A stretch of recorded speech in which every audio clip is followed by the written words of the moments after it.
myself.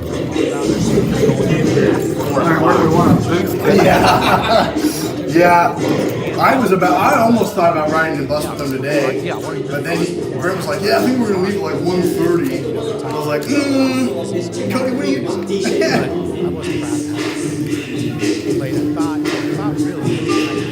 You need to get Doug Ray to do the keys to the game. Keys to the game? Let them, and then have them give you a car. Oh, keys to the, yeah, an actual car. Yeah, no kidding. That'd be sweet, wouldn't it? Doug Ray, keys to the game.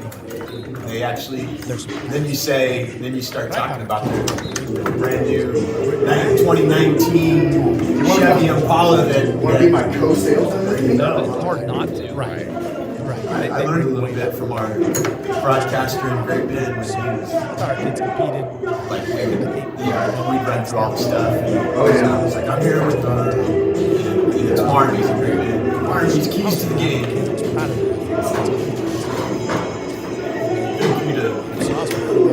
Lisa Martin or whatever it is. That's so cool. Allowing us to drive a 2020 took the lead. I've got that play. If we want to play, I've got that play. Well, yeah, and just take us through like.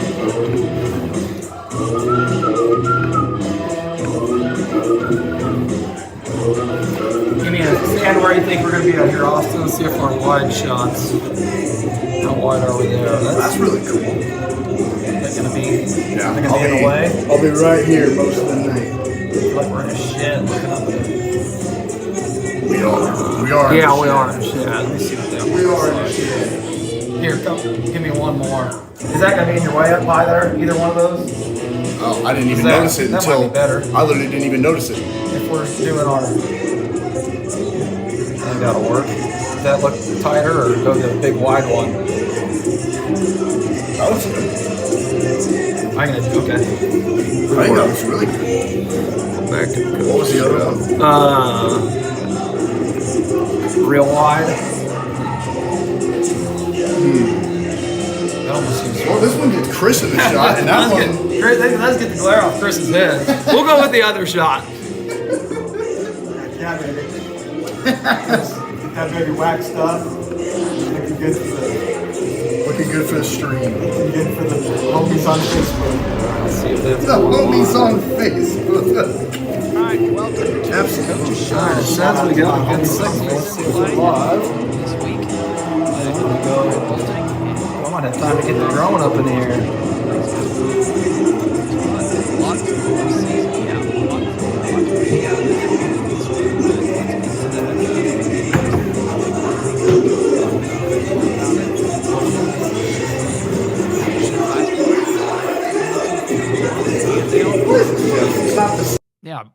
Yeah, what are your thoughts before I kind of start giving you mine? Yeah, I mean, we talked to our kids. We're not in the business of moral victories, but I was proud of how they competed, played. I thought really it was a tight game, except for we made a few crucial mistakes that unfortunately with a team like them, you just can't make.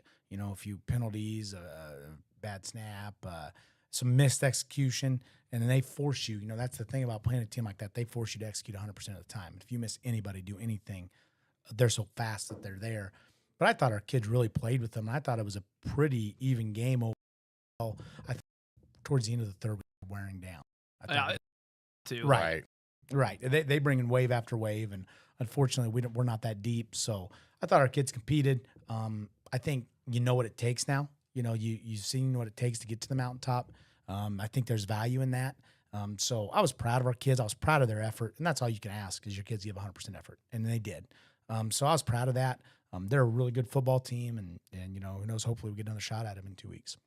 Coach, when you took the lead, Cody and I obviously went crazy. If people haven't seen I've it, got so that did the play. crowd. If we want to play it, I've got that play. Well, yeah, and just take us through what that meant, maybe just as an emotional standpoint for the team, but as a mental boost to say, look, we've been preaching that you can play with these teams, but now look, we have the lead. You can play with this team, right? And lead after the first quarter. It wasn't like a quick lead. Something happened, right?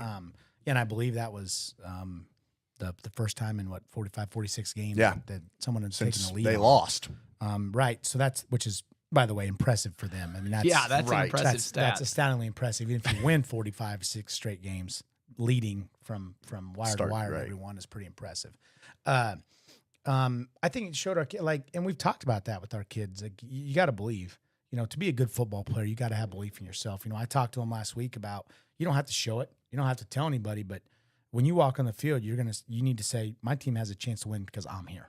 You got to have that inner confidence in yourself. Like, I'm the best player in the field, so my team has a chance, and you got to believe that in every play. And then when you believe that, when bad things happen, you don't get too low. When good things happen, you don't get too high. You just keep playing, and you play every single play. And so I think, obviously, Andy does a good job of that. But I was proud of our kids. They scored.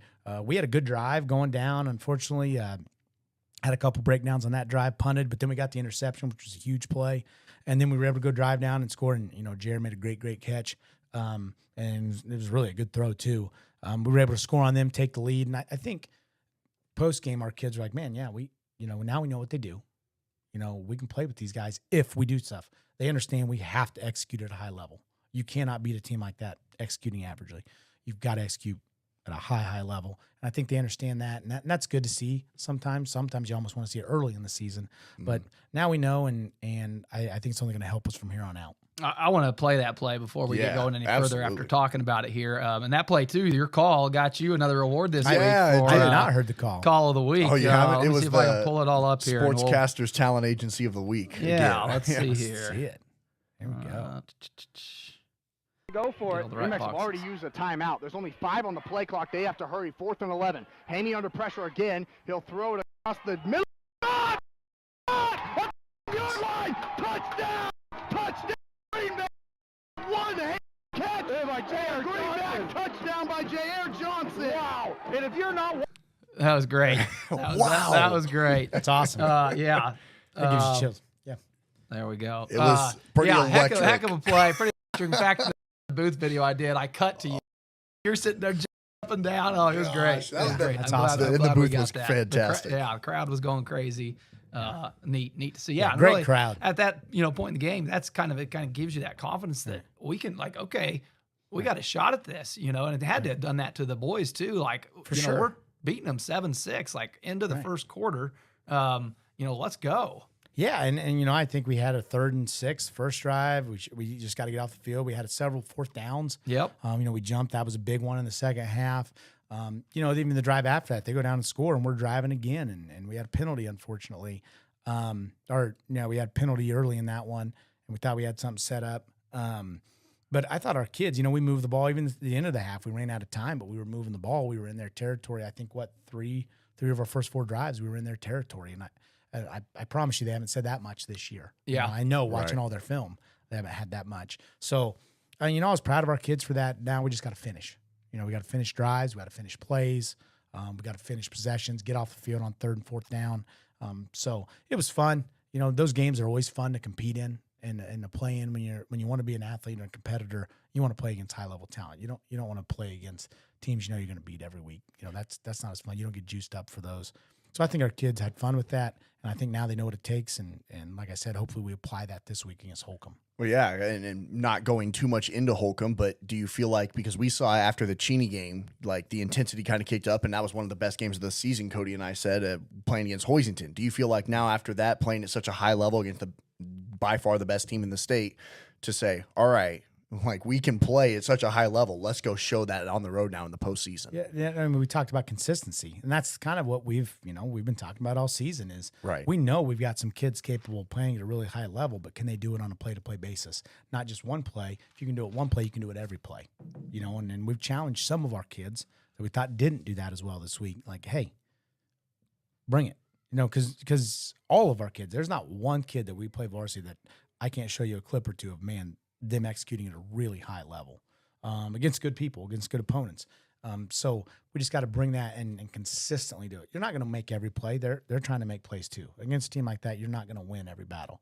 The goal is to win, like I said, 52% of the battles, and hopefully you win the big ones. So you win the war, like the 4th and 11 that we scored on and stuff like that. So I think our challenge is, can we get up and then can we play consistently? Not do it every once in a while, but do it every play.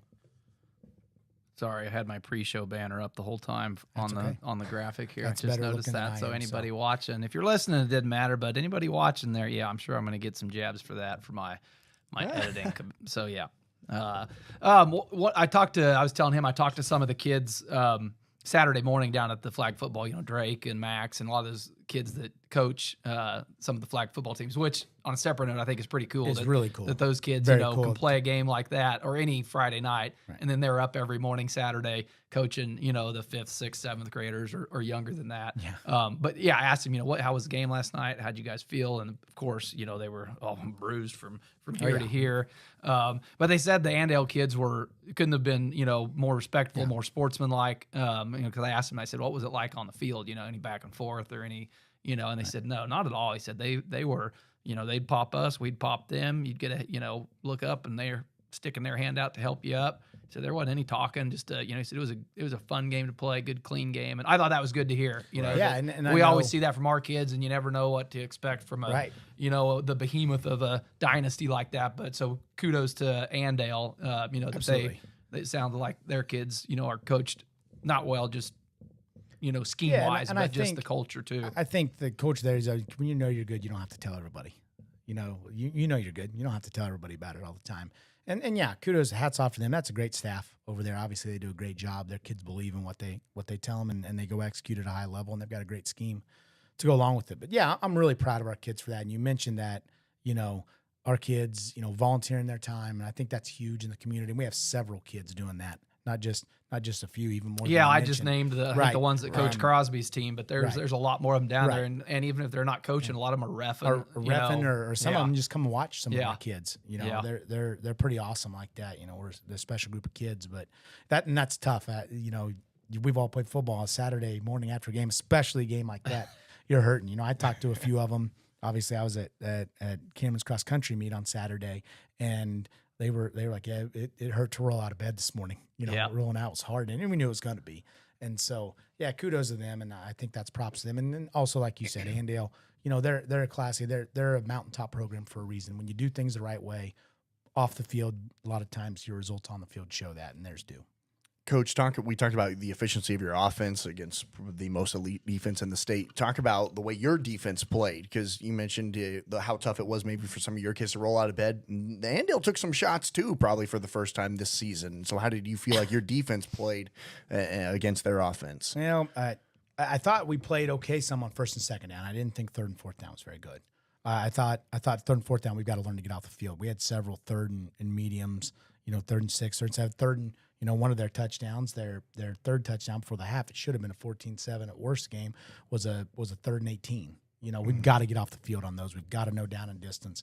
And then I thought the big thing, and that's they speed you up a little bit. We were reaching for tackles instead of running through. We have a lot, going back on film, we had a lot of times where we met them for a 1 yard gain, but they ended up getting 4 or 5. Yeah, because they run that. really yeah, hard. we talked about that. And that's not stopping your feet. Don't say, oh, he's there, I'm going to reach for him, try to grab him. They run really hard. Some of the people that we play that you can grab and we're strong enough that they're not it. They're going to run really hard and they're going to run through those tackles.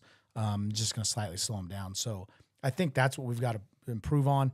I thought we did some good things at times. Once again, though, we've got to get them in punting situations. We've got to make them punt. We've got to get the ball back. They can't score as efficiently as they did, and that's on us. So I thought we're gonna have to be better on third and fourth down because they're gonna come at you all 4 downs. It doesn't matter if it's third and 18. They think they're gonna compete and they think they're going to make the play. And I thought we have to take advantage when they get a holding penalty or something like that. We've got to take advantage of it and get a punt out of that. And so that's something we're gonna work on. And we'll work on that and try to be better. Hopefully, if we play them again. What moving off of that game a little bit there? What type of awards did we get handed out for hit stick and things like that? Okay. Last loss we didn't hand out a hit stick. Did it make We it? did. Did it make it we this had time? we had one because it was good. It was good. I don't know if you guys saw it.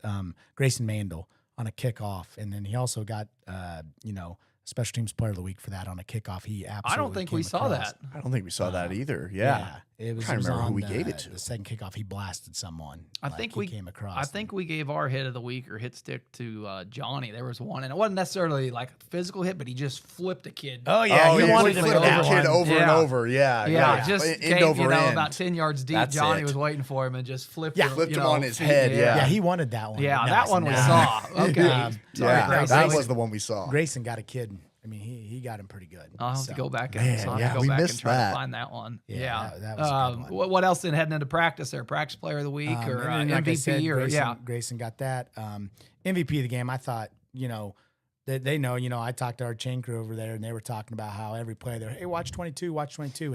And even saying that, Johnny averaged, 5 yards a carry against those guys. And that's, we averaged almost 5 yards a play against them and had 250 yards of offense, which isn't ideal what we want, but that's, I would venture to guess probably a good, watching their films a good amount more than they've given up all year.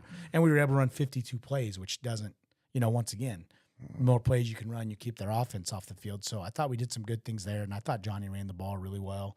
Thought he played really well defensively overall. So he got our special teams player of the week, and then as far as scout team player of the week, I'm gonna be honest. I thought Trace Melhorn was excellent last week. He had to simulate their fullback and run down, and he got hammered on a bunch, and he was running really hard, trying to give our kids a good look. And I thought Trace did a really good job last week of doing that. So he was our scout team player of the week. Nice. All right. We went Johnny, what did we Carson, go? Carson for MVP because he scored twice, which no one has done on Andale all season.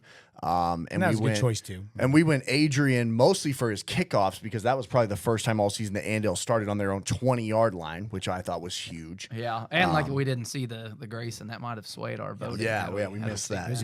Yeah. I'm going to go back and where was that at timestamp wise?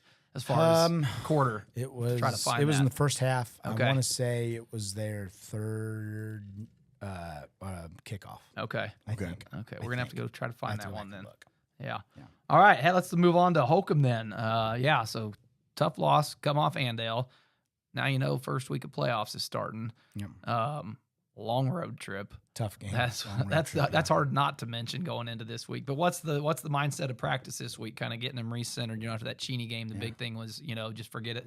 Bury it, move on. Right. Same type of mindset this week. Yeah, and I think our kids have done a better job probably of burying this one. Like they understood what they were up against. They understood we had to be perfect and we weren't. But they got some good things out of it. Things we can apply and don't be happy with that. Don't be satisfied with playing in the closest game of the year. But knowing that we played hard. And I think that's the big thing. Against Cheney, I didn't think our effort was there. And our execution definitely wasn't there. They force some execution problems. I think Ando does the way they play.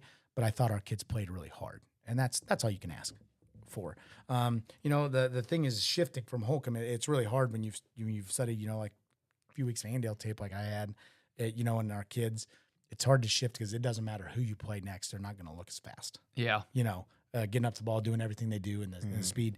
But Holcomb's a really good football team. I mean, they've got 3 kids who are weapons. They've got the Mesa kid. They've got a number 5. They've got a number 30, and I'm blanking on his last name. Number 12, the Kai Cosner kid, and then their best receiver, the number 1, the Palacios kid. Those kids can run. I mean, they can play. The 5 kid's been a starter for him since his freshman year. He roasted us last year. I think he had about 170 yards receiving on us.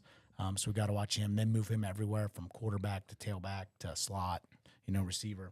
They move him everywhere. So we've got to be really aware of where he's at all times. They like to get him the ball, and he is shifty. He's a running back that would play for Andy. He'll play for anybody we've played all year. He's a really, really good running back, and then really dangerous with the ball in his hands. So and they're bigger up front.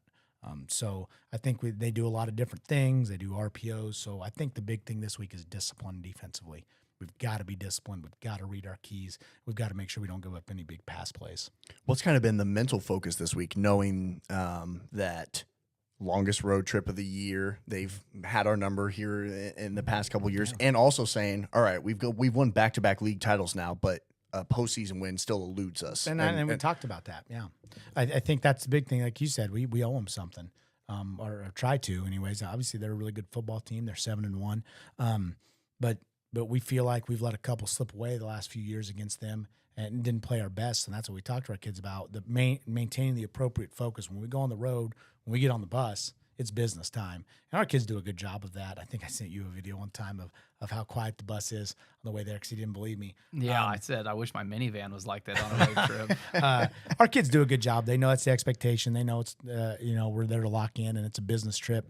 And I think our seniors know that the finality of it. They know that, hey, if we lose this game, it's a long bus ride home and it's our last bus ride ever. And we don't want to take the pads off. So I think they've been focused this week, and I think we'll get a good effort Friday night. I'm going to air this one for you just because it kind of touches on the same thing that we had the question from our super fan again about the ride out there. Which so one? We better get that. Well, you're going to find out here pretty quick. Hey, Coach Holting, super fan, Chad Poor here. Had a quick question about you guys are traveling to Holcomb, which is quite a lengthy drive. I'm glad because it's 30 minutes one way closer for me, so it's an hour less drive for me this Friday. But how do you tackle your team being in a bus for that long when they haven't had to do it all year? And how do you keep them to where they're not just getting tight and sore? And I know you're going to stretch and get them loose, but how do you tackle a long trip like that on a bus ride for a group of high school boys? You answered that a little bit, but I didn't want to get through the show without playing our Sure. super fans question. A little more. So what we're going to do is we'll go stop at that Love's right in the edge of Dodge City. Okay. And we talked some of this is once again why Pratt is second on his community. Mentioned something to someone about, hey, maybe talking to some parents or some donors about getting sandwiches for the kids on the way out. And they're like, oh yeah, I'll do it. I'll get it. We got it. And so they're donating. We're going to stop. We have Jimmy John's delivering some sandwiches to the kids.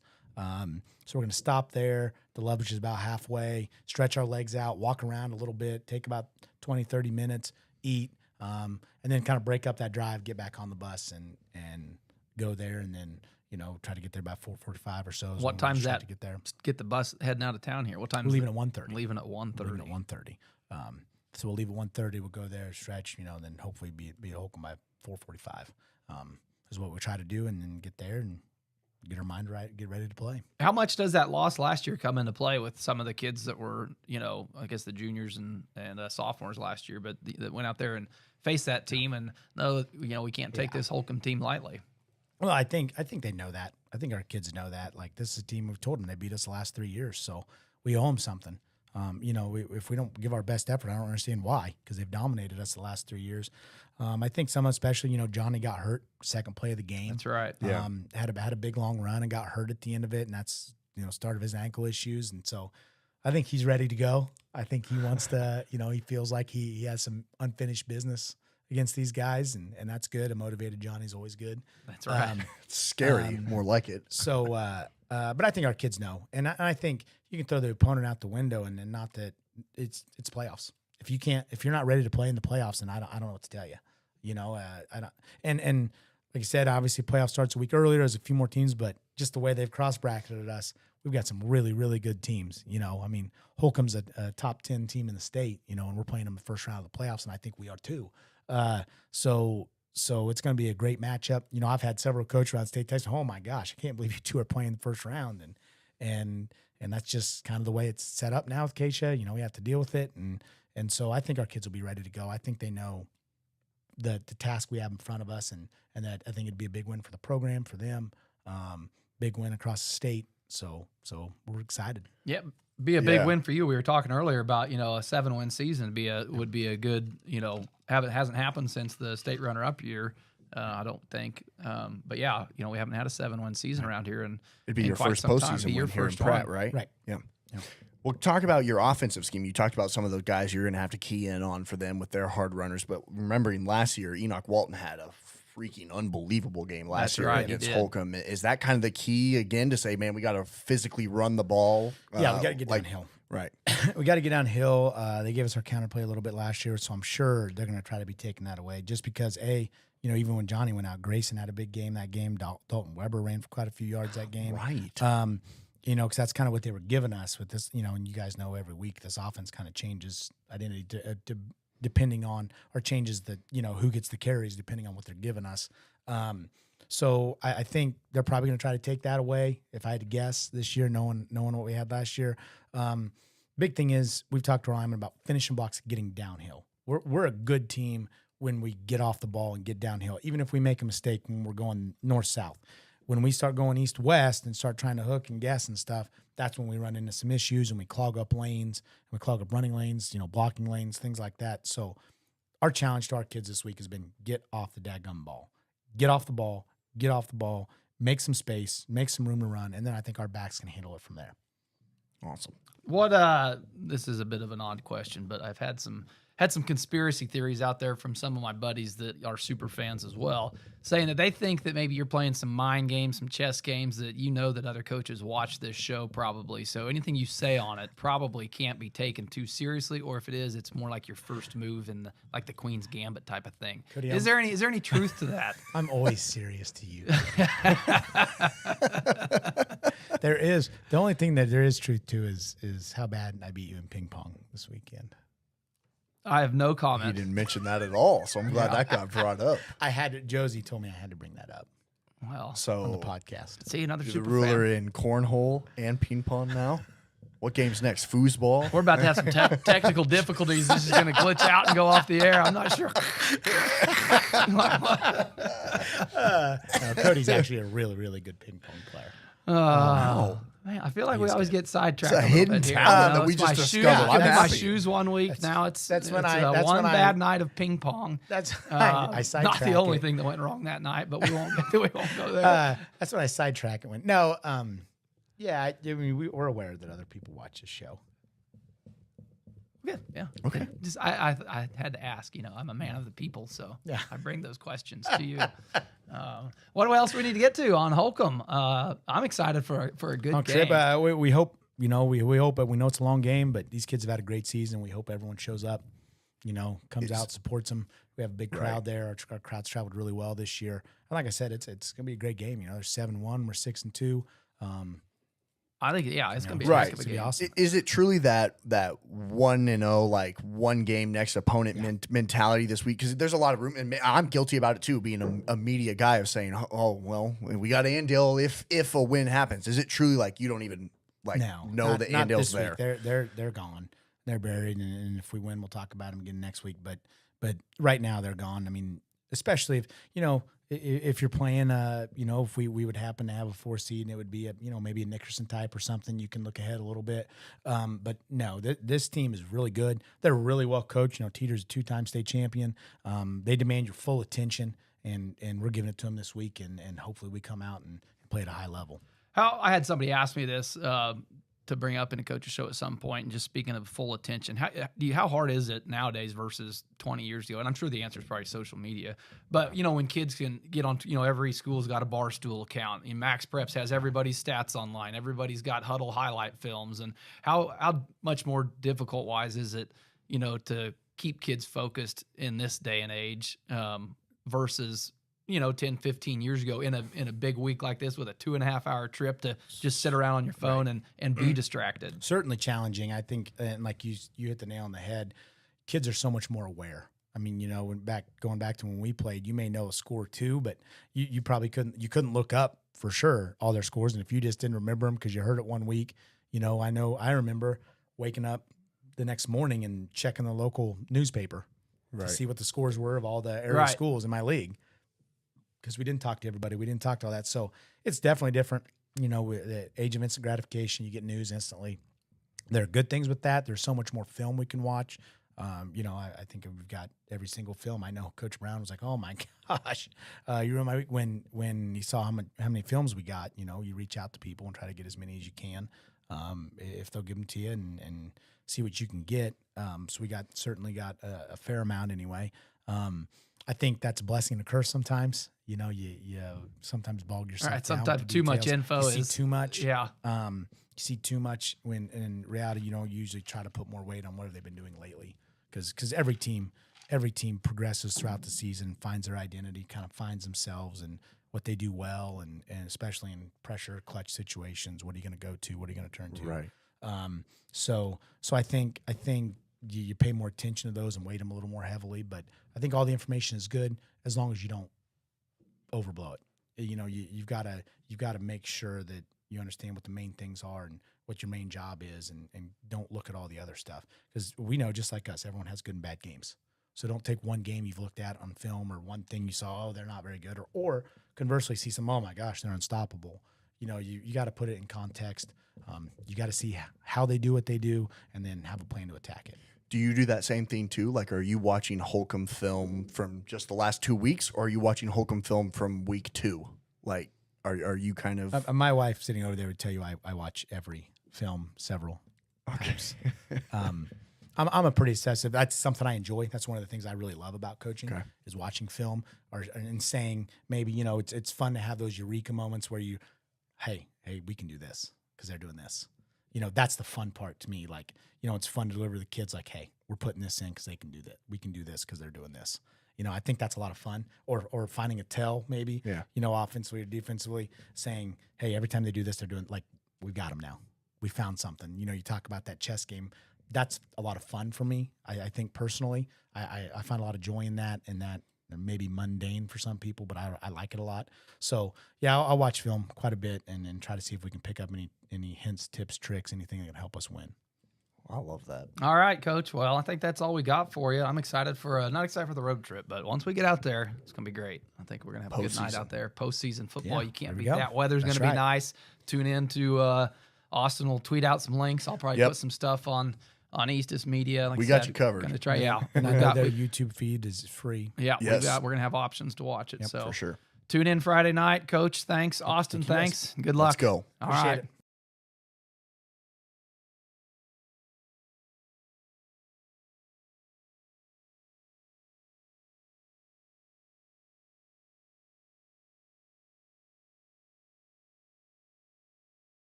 Thank you so much to Carl Rada back in the studio, and welcome to Holcomb, Kansas. Austin McNorton and Cody Eastis here with you live. Postseason action here on True Country. It's your 6-2 Greenbacks being hosted by the 7-1 Longhorns of Holcomb. And Cody, you know, we talked about all the hype going into last week versus Andale, #1 team, 46-game winning streak. The only thing you need to say for tonight, postseason. Yeah. Let's go. Yep, once you get to postseason football, it's a whole different animal. You throw out all the records from earlier, you throw out that Cheney loss, that Andale loss. Only one game that matters right now, and that's who's in front of us, the Holcomb Longhorns. Should be a lot of fun tonight. Holcomb again comes into the contest 7-1. They are the #2 team in District 8. Only loss on the season was to the Beavers of Scott City, the Greenbacks #3 team, and probably, actually not probably, the toughest district in the entire state of Kansas 3A, as they finished 3rd behind Cheney and Andale. So a fun matchup. Two different teams, a team in Holcomb who can be physical, but they can throw it as well with a lot of receivers and a lot of skill position guys. And then your Greenbacks, boy, you know what they can do. And boy, when they are on, you've seen it against Hoisington. We saw it last week against Andale. This team is fun to watch. Yeah, you know, you talked about the Holcomb's passing defense, and we talked about that a little bit on the way up here. Some of the leaders they had last year, they threw the ball on us a lot last year. See if we can prevent that. You know, last year in that game, Johnny Martinez went out early, second play of the game maybe, with that ankle injury that you've seen been nagging him ever since then. So he's excited. You heard Coach Holting talk about it. He's excited to get out there and kind of prove what he missed out on last year. And Coney does, you know, we talked about postseason play, but does it have any other extra motivation as well, knowing that the last 3 years the Greenbacks have not been able to beat these Longhorns? 13-6 loss in 2019, 35-22 loss in 2020, and then last year here in Holcomb, a 41-20 loss in 2021. Does that have any motivation as well? Say, man, they've had a number the last 3 years. I almost stopped you right when you said extra motivation, Austin. We talk, it's postseason. We do not need any extra motivation. These guys don't need it. Now, yes, we are only 3-6 against Holcomb. We've played them 9 times. Only won 3 of those meetings. So there is some motivation there, but extra motivation, you don't need it this time of the year. This is a Holcomb defense, and again, we'll preview a lot more of this throughout the course in the game and talk about it. This defense only allowed 13 points per game versus the Greenbacks 39 points per game offensively. Will the game be won on that side of the ball, Cody? I don't know. We'll see. We're going to see what kind of game plan the Greenbacks come out with here. You can't do the same thing you did against Andale, but you're going to be able to do a lot more things, you know, this week than you could against Andale. So we'll see what Coach Holting puts together and how he plans to attack this. We're looking forward to it, and I know you all are too. So don't go anywhere. It's postseason action here on True Country. Do not go anywhere. It's Greenbacks and Longhorns, and we will be back in 60 seconds and get you set for kickoff. A senior, 5'8", 181 pounds, number 12, Kai Kosmer. A junior, 5'9", 148 pounds, number 15, Ethan Kennis. A junior, 5'10", 142 pounds, number 22, Greg Martinez. A junior, 5'11", 164 pounds, number 30, Manny Reyes. A junior, 5'11", 229 pounds, number 52, J.K. Lawrence. Senior, 5'11", 230. We won the toss again. All right, Pratt wins the toss. Defer. A junior, 6'3", 281 pounds, number 56, Cooper Tishner. Junior, 5'10", 241 pounds, number 58, Nick Cox. A senior, 6 foot, 187 pounds, number 60. Just do not have enough windows here tonight. Yeah, there should be one right Yeah, there. I need a window right here. If you're watching the stream, there's a glare. I know, I'm hoping it gets better and not worse as it gets dark. We'll see. Number 76, Los Palacios.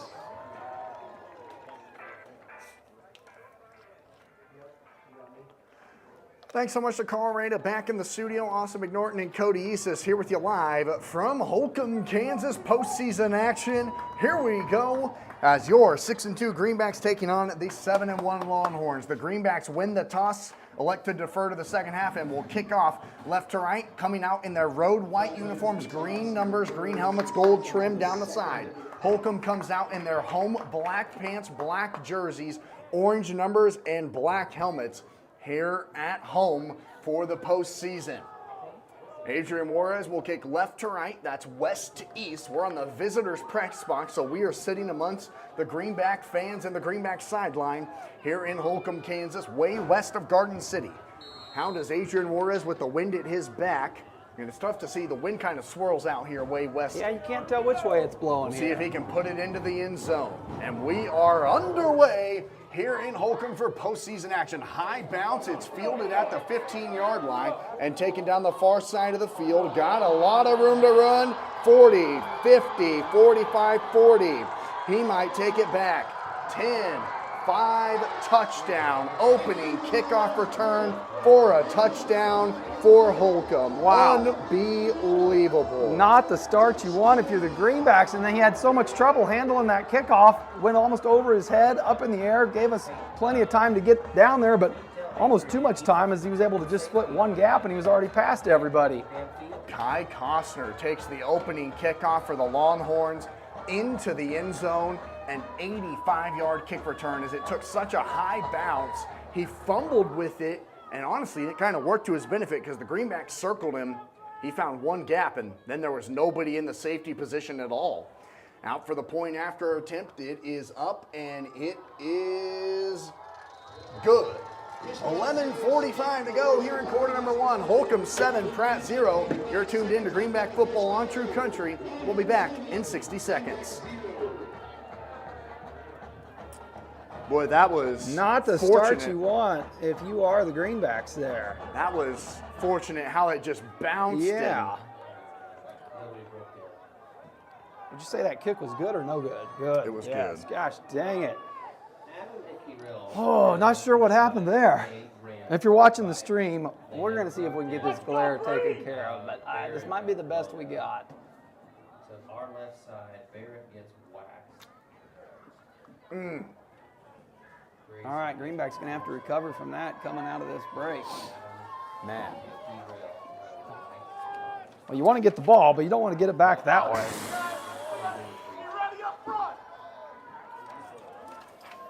Do my job here. Thank you. Number 12, was it?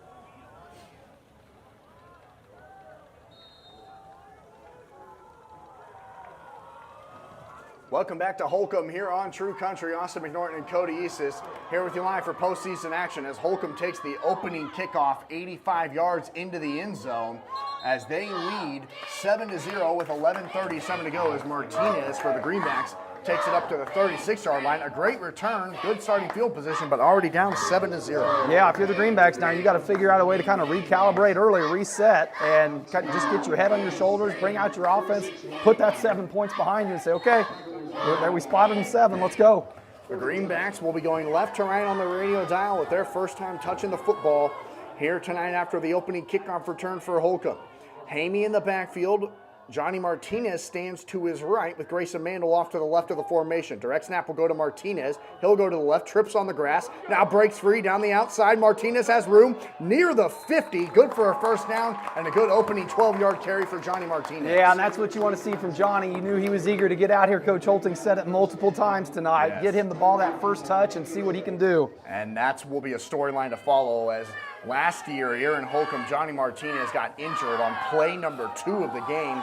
He got a 16-yard run, hurt his ankle, never saw the field again. Here he takes his first carry, 12 yards, 1st and 10 Greenbacks on their own 47-yard line. Direct snap this time will go up the middle to Uni, and he'll get to the 50, a gain of 3 on a hard-fought run there. Yeah, last year we mentioned Martinez going out, and it was the Enoch Walton show from that point on. Right. If you remember that game, anybody who came and watched it or watched it online, one of Enoch's better games last season. 10:50 to go here in quarter number 1. It's Holcomb 7, Pratt 0 after the Longhorns took the opening kickoff to the end zone. 2nd and 7 Greenbacks on the 50, right in between the H here in Holcomb. Going left to right on your radio dial. Uni and Hamey in the backfield. Direct snap goes to Max. He'll hand off to Martinez. Johnny breaks free again into Longhorn territory, but a short carry of 3 up to the 47-yard line. The Greenbacks need to get to the 42 for a first down. Well, you can just see on those plays, Johnny's so close to breaking it there. He gets through that first line and just kind of gets wrapped up at the hips or the ankle and brought down before he can kind of get that last cut and get going. Big third down here for both teams, no question. Third and about, let's say, a long 6 on the Holcomb 47-yard line for the Greenbacks. Be interesting to see here if the Greenbacks can't convert. In the backfield, Uni with Hamey to his right. Max gets the direct snap up the middle. Uni breaks free into Holcomb territory all the way, dragging Longhorns down to the 27-yard line. Big play by Max there. And this is a huge drive, Austin. We gave up that, I'm going to call it a cheap 7 on a kickoff like that. But you give up that. Now it's time, if you can go back down and march down this field, put some points on the board, you can kind of reestablish, like, okay, this is who we are. This is the game that we're coming to play. 9:40 to go in quarter number 1. First and 10 Greenbacks on the Holcomb 28-yard line after a big third down run up the middle by junior Max Uni. We'll take a look at his stats momentarily as he stands to the left of Carson Hamey in the backfield awaiting on the snap. Hamey will take it directly up the middle this time. Carson has a little bit of room following Easton Rector, who fell forward and pushed the pile about 6 yards. Hey, positive yards are good yards, and 6 of them there is going to move it to a nice, manageable 2nd and 4 coming up here for the Greenbacks. Moving the ball good and efficiently this drive. Greenbacks knocking on the door now. The BTI green zone as they're stopped at the 23-yard line after a gain of 5, as we have now hit the 9-minute mark here in quarter number 1. Uni this time will stand to the right of Carson Hamey in the backfield.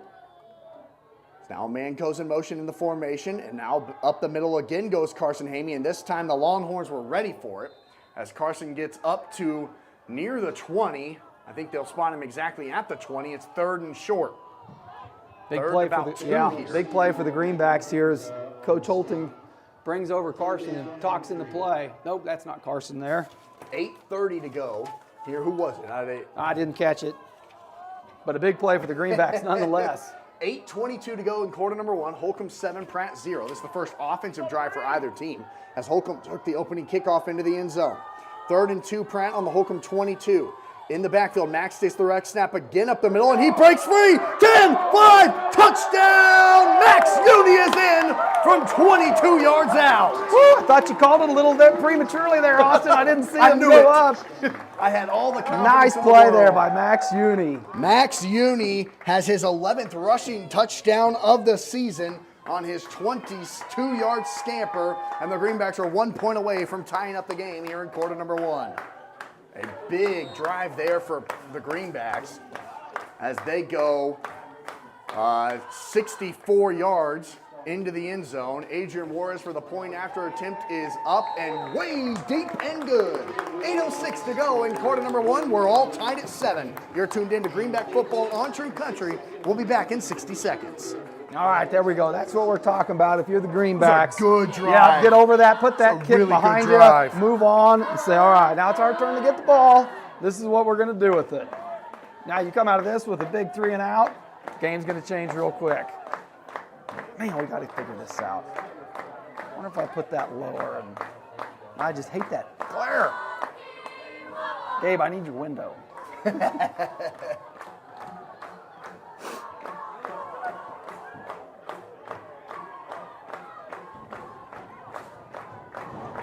Greenbacks, big touchdown there.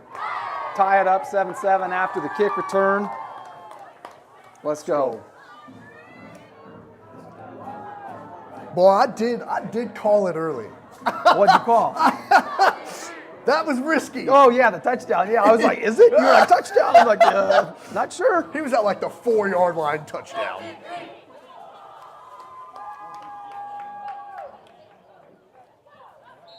Thanks so much to Carl Rada back in the studio. Austin McNorton, Cody East is here with you live from Holcomb, Kansas. Postseason football here on a Friday night, 8:06 to go in quarter number 1. We're all tied at 7. After Holcomb took the opening kickoff to the house, the Greenbacks answer with a 64-yard touchdown drive and a 22-yard run by Max Uni. This time Adrian Juarez pooches it short, taking it the 20-yard line to the far side of the field, breaking out of a tackle down the far sideline again, 50 into Holcomb territory.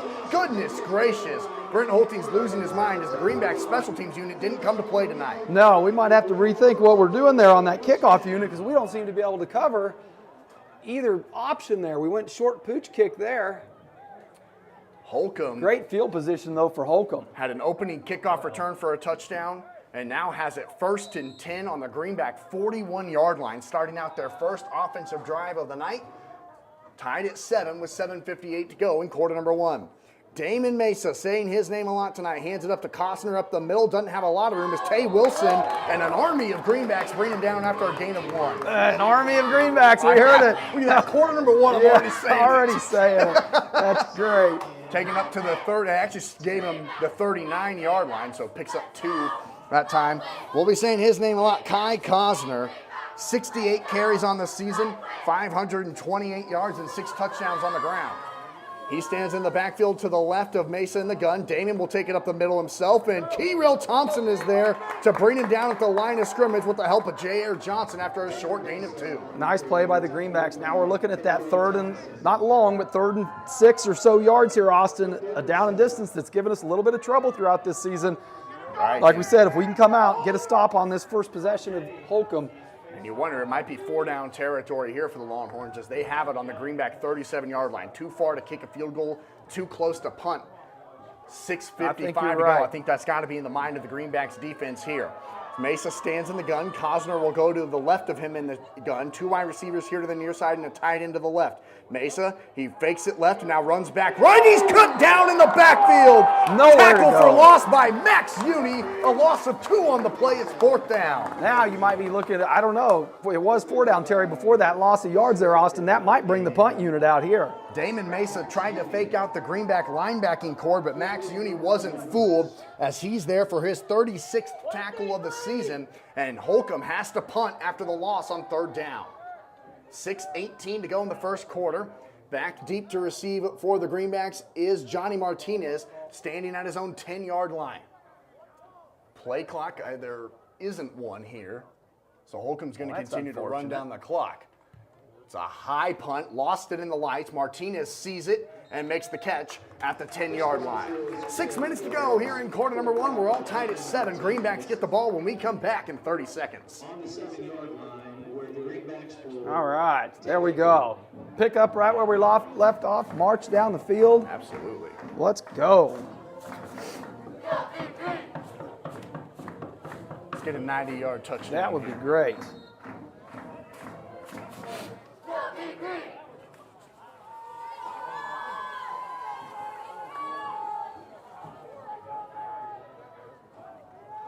Coming out of the break early here.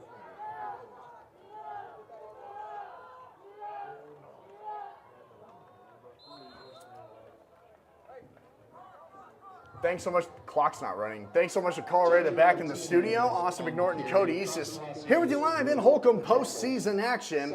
It's a gain of 1 for Johnny Martinez. Why is the clock not running? The clock is not running. 6 minutes. The Johnny Martinez just had a 2-yard gain on 1st down as the Greenbacks are on. Now the clock starts after about 20 seconds ran off. It's 2nd and 8 Greenbacks from their own 12-yard line after forcing a 3-and-out for Holcomb. They'll rotate the line to the right side. Uni in the backfield with Haney to his right. Max gets the direct snap. He'll run it to this near side. Has room to run 15, 20, and cut down after a first down run by Max Uni again here to the near sideline. And a good read there by Max. Read that block perfectly and bounced it inside there instead of keep trying to go outside.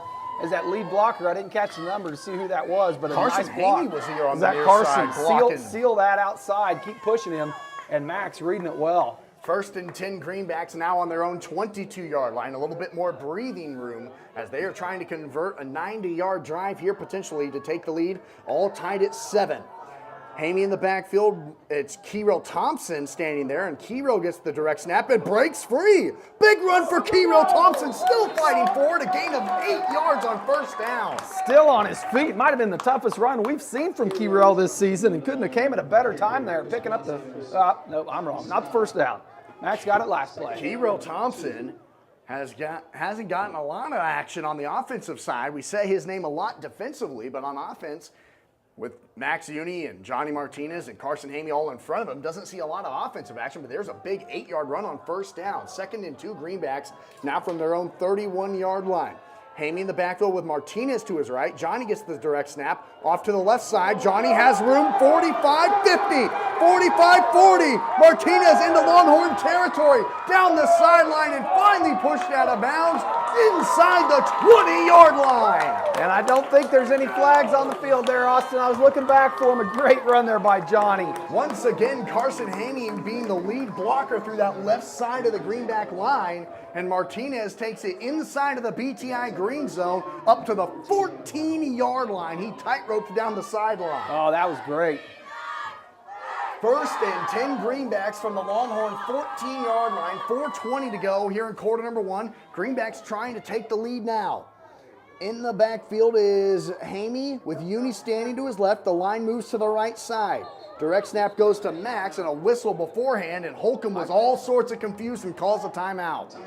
They didn't like what they saw there and wanted to get the right personnel in the right spots. And the Greenbacks with that offense, you know, that is one of the benefits we thought Holcomb might have tonight, was the fact that they've seen this offense before. They got to see it last year. They thought they'd be a little prepared for it, but the Greenbacks so far tonight have done such a great job of motioning the offensive line. Drake Van Scoy, he's moved from the left side to the right side a couple of times, did it right there, and Holcomb says, nope, we got to get this straightened out. And seeing it last year, we're seeing it this year. It's different personnel, right? A little different athletes, different Johnny style. Martinez. Same formation things you'll see, same schematics, but totally different kids running it than what we saw last year. And yeah, big difference there. Holcomb, like I said, forced to call an early timeout. And if you heard the Doug Ray Chevrolet pregame show, if you heard the coaches show with Cody, you heard Johnny Martinez might have a little extra motivation tonight. We know he's been battling an ankle injury all of this season. That ankle injury stemmed from this game last season. He only got to play about 4 plays last year here. Tonight, he's touched the ball twice, got 12 yards, and then he got, I believe, 60 yards on the next run. Yeah, he's starting off to have himself again. He did have to come out there after that big run. I saw him coming to the sideline. You kind of give the little, whew, I need a breather, coach.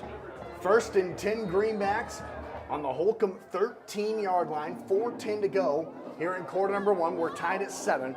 For the first time tonight, the Greenbacks have been in the BTI green zone. The last time they scored was from the 22-yard line with Max Uni.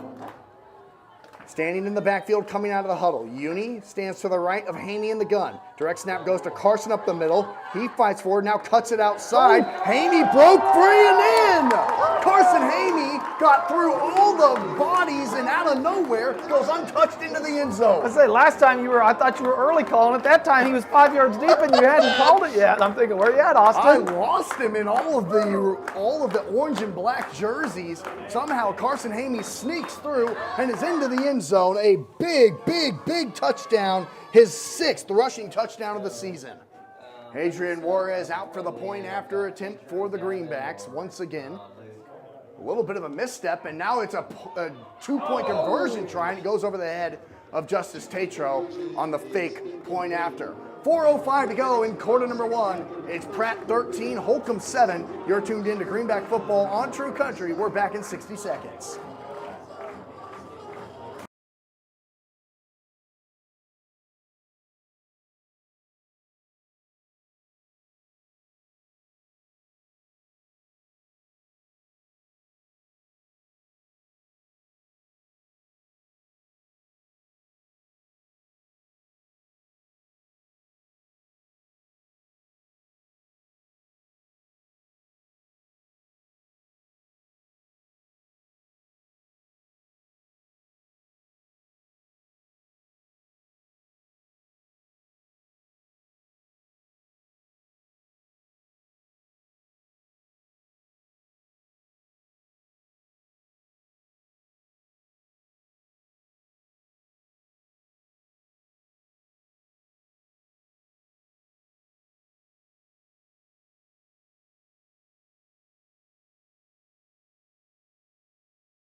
back touchdown drives. That time a 90-yard touchdown drive capped off by a 13-yard run by quarterback Carson Haney. And now Adrian Juarez says, you're not even going to get a chance to return it. I'm putting it in the end zone. That's what we've been waiting to see from Adrian. Take the pressure off the kickoff team. Just put it in the end zone. Put it in the end zone. And that's exactly what Adrian Juarez does. So Holcomb will set up 1st and 10 on their own 20-yard line after going 3 and out the last time they had the ball. And Damon Mesa and these Longhorns are not used to that happening very often. This is an offense who averages 31 points per game, 240 rushing yards, 77 pass yards, and 381 total yards per contest. And they have it 1st and 10 on their own 20, trailing 13-7 now. As Mesa will stand in the gun with Cosner to his right. Fakes the handoff. The quarterback keeps it himself up the middle. Doesn't get much. Is diving in there from the linebacker spot was J.R. Johnson coming up from the safety spot, I should say, after a gain of 3 yards on 1st down. Yeah, good play there by J.R. We've seen that all season long, some of the plays he's made coming up from that safety spot. J.R. Johnson, he leads the team in tackles with 54. He also has an interception. 2nd and 6, Holcomb from their own 24-yard line. Mesa in the backfield alone. He'll fake the throw and go up the middle. Brock Bourgeois, James Baker, and Max Uni all there in the backfield.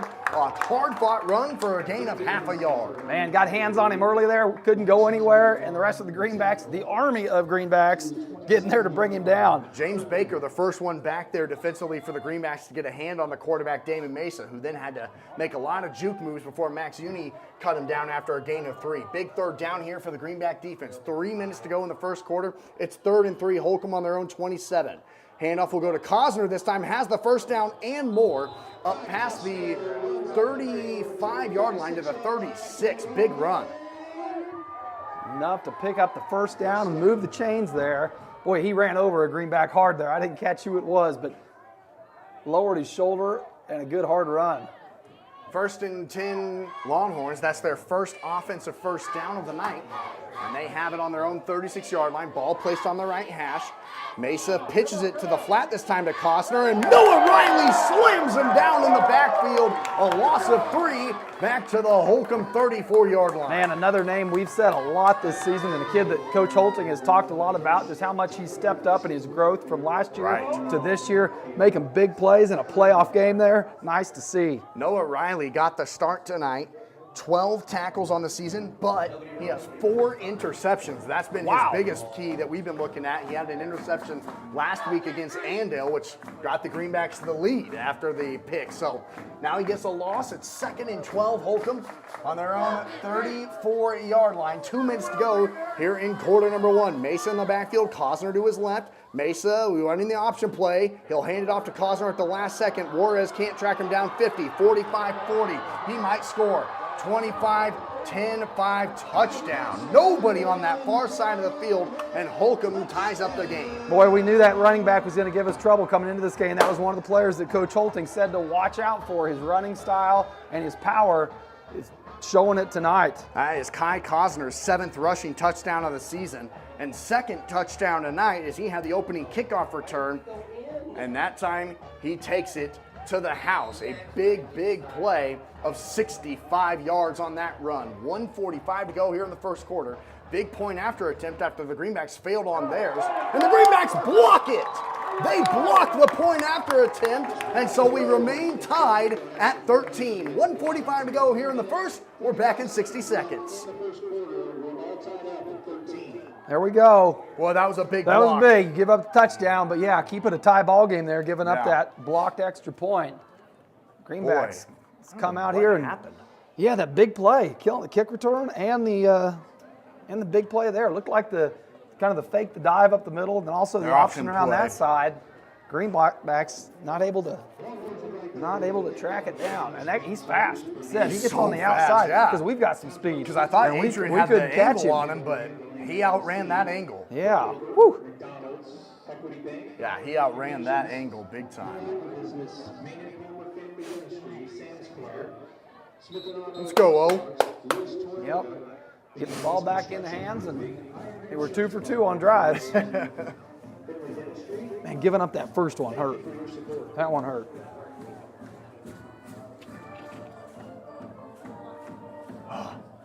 so hard to see in this press box. I know. This glare is driving me crazy, and I'm sure anybody watching too. 1:45 to go here in quarter number 1. Thanks so much to Carl Rada back in the studio. Austin McNorton and Cody East is here with you live from Holcomb. We're all tied at 13 here in this first round of the Class 3A playoffs as Johnny Martinez takes the kickoff back for the Greenbacks up and continues to push the pile forward up to the Greenback 37-yard line. 1st and 10. The Greenbacks are 2 for 2 on their drives so far tonight with a 64-yard touchdown drive, a 90-yard touchdown drive. Can they go 3 for 3 this time from 63 yards? Yeah, you take away the big plays we've given up, and Greenbacks are dominating this ball game. Unfortunately, it doesn't work that way. Kai Costner has a kickoff return, and then he has a 65-yard touchdown run. 1st and 10 Greenbacks. Direct snap goes to Max Uni. He'll go off to that left side. The Longhorns are there, though, for a short gain up to the 41-yard line. Gain of 4 yards. I thought it was 3. But Yeah, good 4. spot there, I think. Haven't seen a lot of those this season. It's tough with, the grass field here in Holcomb. It's tough to kind of see those hash marks sometimes. And the Greenbacks have it in between the hashes after a gain of 4, and they call it 3.5. 1:10 to go here in the first quarter. Can the Greenbacks go 3 for 3 here on touchdown drives as we're tied at 13? And we expected this game 7-1 versus 6-2. A lot of scoring, though, early on, Austin. I didn't expect this much scoring. Max Uni rolls to the right, looking to throw, has a receiver wide open. It's caught by Johnson at the 35-30 into Holcomb territory to the 29-yard line. Oh, a little bit of the fake there, and JR really had to wait about 2 or 3 seconds on that ball. If he'd have been thrown in stride, that'd have been a touchdown. JR Johnson with his 7th reception of the season. He came into the night with 135 yards and 3 touchdowns, and that's a big first down for the Greenbacks into Holcomb territory up to the 29-yard line. 40 seconds to go here in the first. Greenbacks will run another play, at least here in this first quarter, tied at 13. Hamey in the backfield, Uni to his left. Carson will get the direct snap, go off to the left side, and not much going that time as a lot of Longhorns were there. First guy I saw in there for Holcomb looked like number 3, Keegan Johnson. And that might be the last play of the first quarter, and it was a loss of 1 that time for Carson Hamey. That's the first negative offensive play for the Greenbacks. Yeah, that's what I was just going to say. First play that we haven't seen positive yards from the Greenbacks. 4 seconds left. The Greenbacks do come up to the line. You wonder if they'll snap it. They'll move it to the right, and the clock will hit 0. Well, 12 minutes of football have come and gone, and you can basically say we're scoreless because we're tied at 13. 13-13. You're tuned into Greenback football on True Country, back in 60 seconds. Ooh, good quarter for the Greenbacks. Touchdowns by, who do we have there? This is going to be Carson intense. and Max. Yeah, Carson and Max both touchdowns there. We're going to try to get this glare fixed. I'm not quite sure what to do. This booth setup is just not ideal. We already took one window out. Somebody asked if we could take a window out. We took one out already, but we can't seem to get the other panel out. At least not without a hammer. Try to take a window off? Yeah, the glare is horrible here. Come out. It's either that or turn all the lights off in here, and I don't want to do that to you guys. Yeah, I really don't want to do that. Yeah. Be like, what game was that at? Is it Nickerson when they said everybody else was in the booth except for us. without lights except us? Yeah. Bear with us for maybe one more quarter. Halftime, we'll see if we can come up with a fix. Or just tune in on the radio. This is going to be intense. This might not be one of the best streams this week.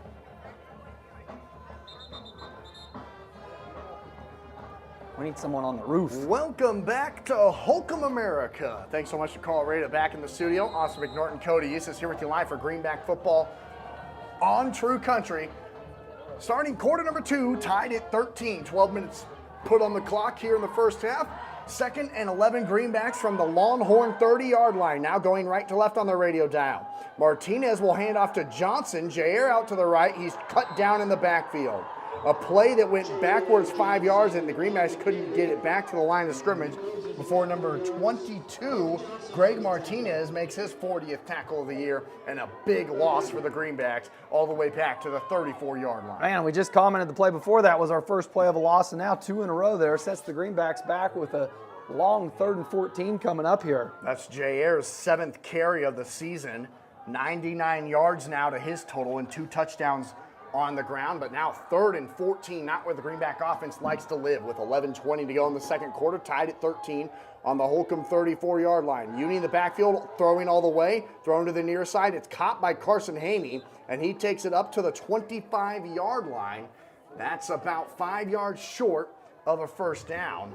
Now, what do you do here, Austin, if that play call was either because you know you're going for it on 4th or because you've got the kicker, Adrian Juarez, that might put you in field goal range here. Greenbacks have missed a point after, though, tonight with Carson Hamey not handling the snap, and so they actually spotted it back at the 27. I don't know how. It looked like it was at the 25, but they spotted it at the 27, so it's 4th and about a long 7 here for the Greenbacks, but they are going for it. Uni rolls out to the left looking to throw. Throws across the middle. It's caught! What a catch! Made at the 11-yard line for the Greenbacks. Justice Tatro held on. And what a hit. If he wasn't a Holcomb Longhorn, I'd give him the hit of the week right now. Oh, Justice hanging on to that ball after receiving a huge hit. Justice Tatro with his 10th reception of the season keeps the drive alive for the Greenbacks after taking a shot. It's 1st and 10 Greenbacks on the Holcomb 14-yard line. Wow. Yeah, that was a shot. Impressive to hang on to that ball. Nice throw by Max Uni as well, who stands in the backfield to the left of Hamey. Max will hand it off to Martinez. Johnny to the 10. He's gone! Touchdown, Johnny Martinez! He's into the end zone in Holcomb for the first time in his career. Boy, and that's got to feel good if you're Johnny Martinez. You go out last year, like I said, first time in the career, come back kind of for the redemption tour here at Holcomb and get in the end zone and give Pratt the lead. The Greenbacks are 3 for 3 on offensive drives, resulting in points. 10:38 to go in quarter number 2. They lead this one 19-13, and they are going for the point after attempt, not the 2-point conversion. Adrian Juarez gets a good hold from Carson Hamey this time, and he puts it through. 10:38 to go in quarter number 2. It's Pratt 20, Holcomb 13. You're tuned into Greenback football on True Country. We're back in 60 seconds. Boy, I just said something really stupid. Yeah. Well, what? Because I was like, why aren't we going for 2? But we're tied at 13 because they missed There you 2. go. There you I was go. like, oh, that was dumb. That's all right. That's all right. How far Let's out go. was that? We got How far the out lead. was that run? What was the yardage on that run? 14. 14.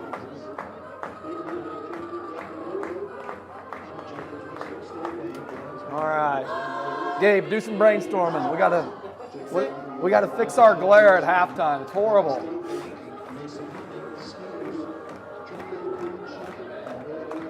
I don't know if I can get it. Oh, I don't think I can get the tripod down there.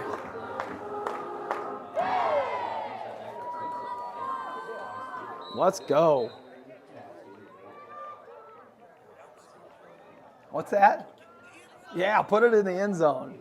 We got Bill out here in front of us. Love it. Kick it in the end zone, he said. I agree, Bill. I haven't given Bill a high five yet. Where are you, Bill? Get over here. Let's go. Thanks so much to Carl Rada back in the studio. Austin McNorton, Cody East is here with you live from Holcomb High School, first round of Kansas High School Class 3A postseason action. 10:38 to go in quarter number 2 is Pratt 20, Holcomb 13 is Adrian Juarez. It's another bouncing kick caught at the 12-yard line, and we'll see if Holcomb can take it this time up the middle, and this time they won't. Their shortest kick return up to the 25-yard line is where the Longhorns will set up shop. Whew, took a deep breath there after he fielded that ball. And what we've seen so far, it's kind of like, come on, come on, come on. All right, we got him. We're good. Holcomb, they went 3 and out on their first offensive drive. Next time they had the football, a 65-yard touchdown run by Kai Costner, who has both the Longhorns touchdowns tonight with a kickoff return and then a big run. Can the Greenbacks eliminate him from having a big play? 1st and 10 Longhorns on their own 25. Mesa in the backfield, Costner to his left. Mesa, he hands it up to Costner, and Keyrell Thompson is there for the immediate tackle after a gain of 2. Good play there by Keyrell. I was just going to say, again, we've really played their offense well with the exception of that one option play that they took long on us. The Greenback defense has really held up well against what Holcomb's trying to do. And I will mention that Brent Holting moved Keyrell Thompson to the defensive end spot tonight for the Greenbacks. And so far, he's already made an impact with that speed on the edge.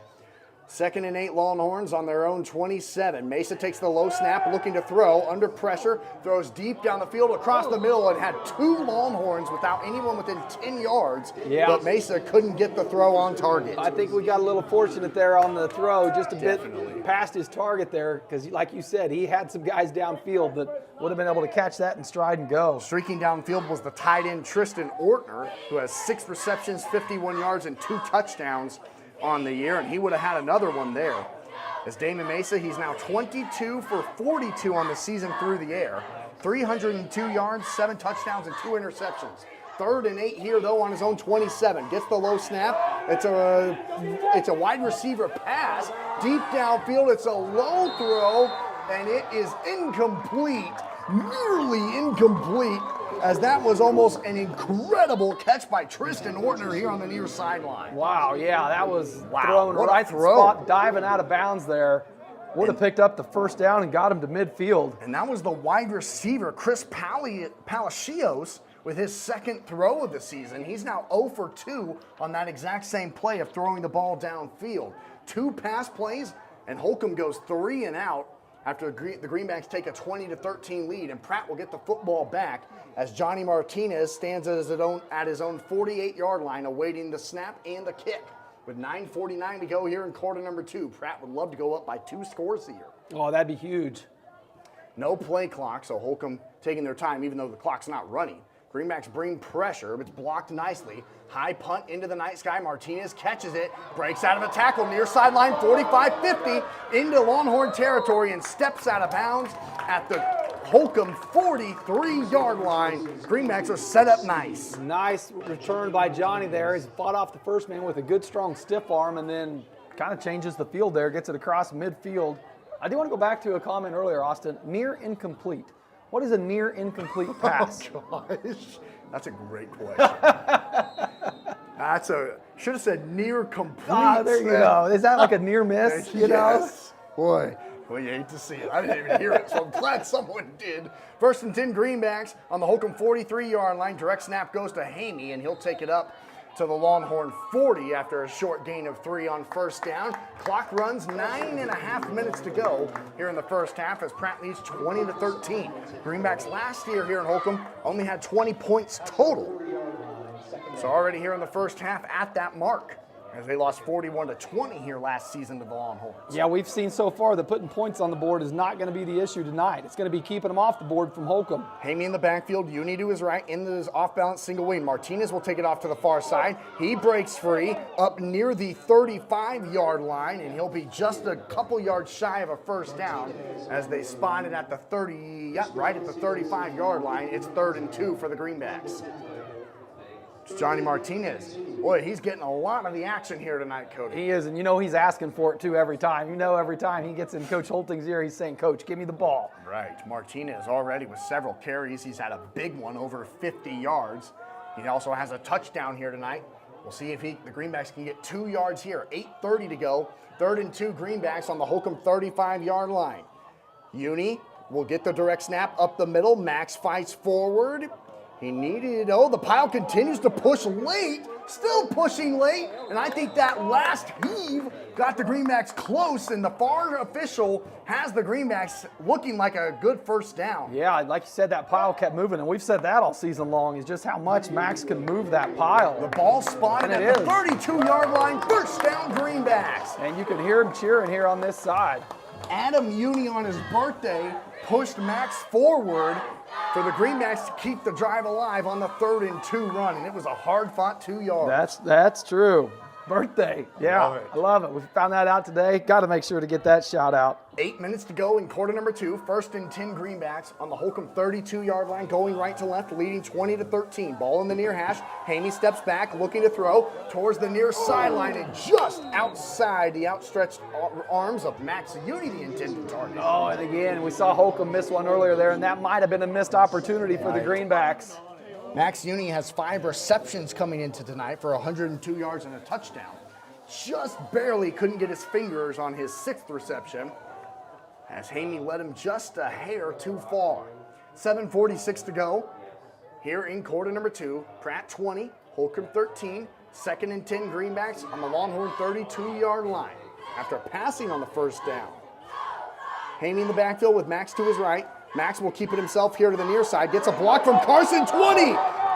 And nice tackle made downfield by Holcomb, but Max Uni is good for another first down after being tackled by the safety, Chris Palacios. A touchdown-saving tackle there. Yes. He was on his way to the end zone had he not been stopped there. That's Palacios' 48th tackle of the season. He also has 4 interceptions for Holcomb this season.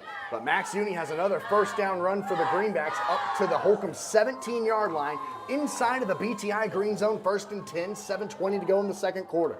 Greenbacks hurry to the line. Now they motion the side of the line to the left with Martinez over there. Direct snap will go to Hamey up the middle, following Tay Wilson, the blocking back. And Hamey gets inside of the 15-yard line up to the 13 and a good gain of 4 on first down. Yeah, I mean, I like our offense in this type of yardage. You get inside the goal line or, 10, 15-yard line inside that BTI green zone, and we've got the type of offense to keep pounding it and put it in there. Greenbacks are 3 for 3 tonight on offensive drives. Can they make it 4 for 4 here and go up by 2 scores? They do get the ball to start the third quarter, too. Yeah, that's a big point to mention. That could be big. 2nd and 6 Greenbacks. Hamey in the backfield. Keyrell Thompson gets the direct snap as he came in. Keyrell to the 5. Touchdown! Oh, he's cut down at the 1-yard line. Oh, man, he lost the football. I think he was so excited and he got a hand. Got a hand in there. They signaled it. They signaled it. There we go. I called it. Boy, that was crazy. It looked like he got in, but then he kind of, I don't know. He jumped back on the ball like he didn't think he got in himself. And then I think the officials thought about it a bit there. Finally give the signal. Well, that's one of the most awkward touchdown calls maybe of my career, but the Greenbacks are up by 2 scores. Keyrell Thompson, is that his first touchdown of the season? I think it might be his second. Second rushing touchdown of the season for Keyrell Thompson. Juarez for the point after is absolutely perfect. 6:32 to go in quarter number 2. Pratt 27, Holcomb 13. We'll be back in 60 seconds. Keyrell, there we go. Keyrell on the board. We got Keyrell, Johnny, Max, Carson, everybody getting some action tonight. 4 different Greenbacks. Spread it around. 4 different Greenbacks. Let's go. Again, I know this feed is not good. We might just have to shut down the stream at halftime because the glare is not getting any better. We'll see. We'll troubleshoot. It's hard to troubleshoot while also on the radio.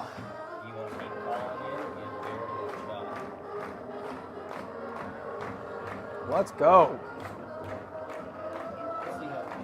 Club de Est. We got to get them to pronounce that right.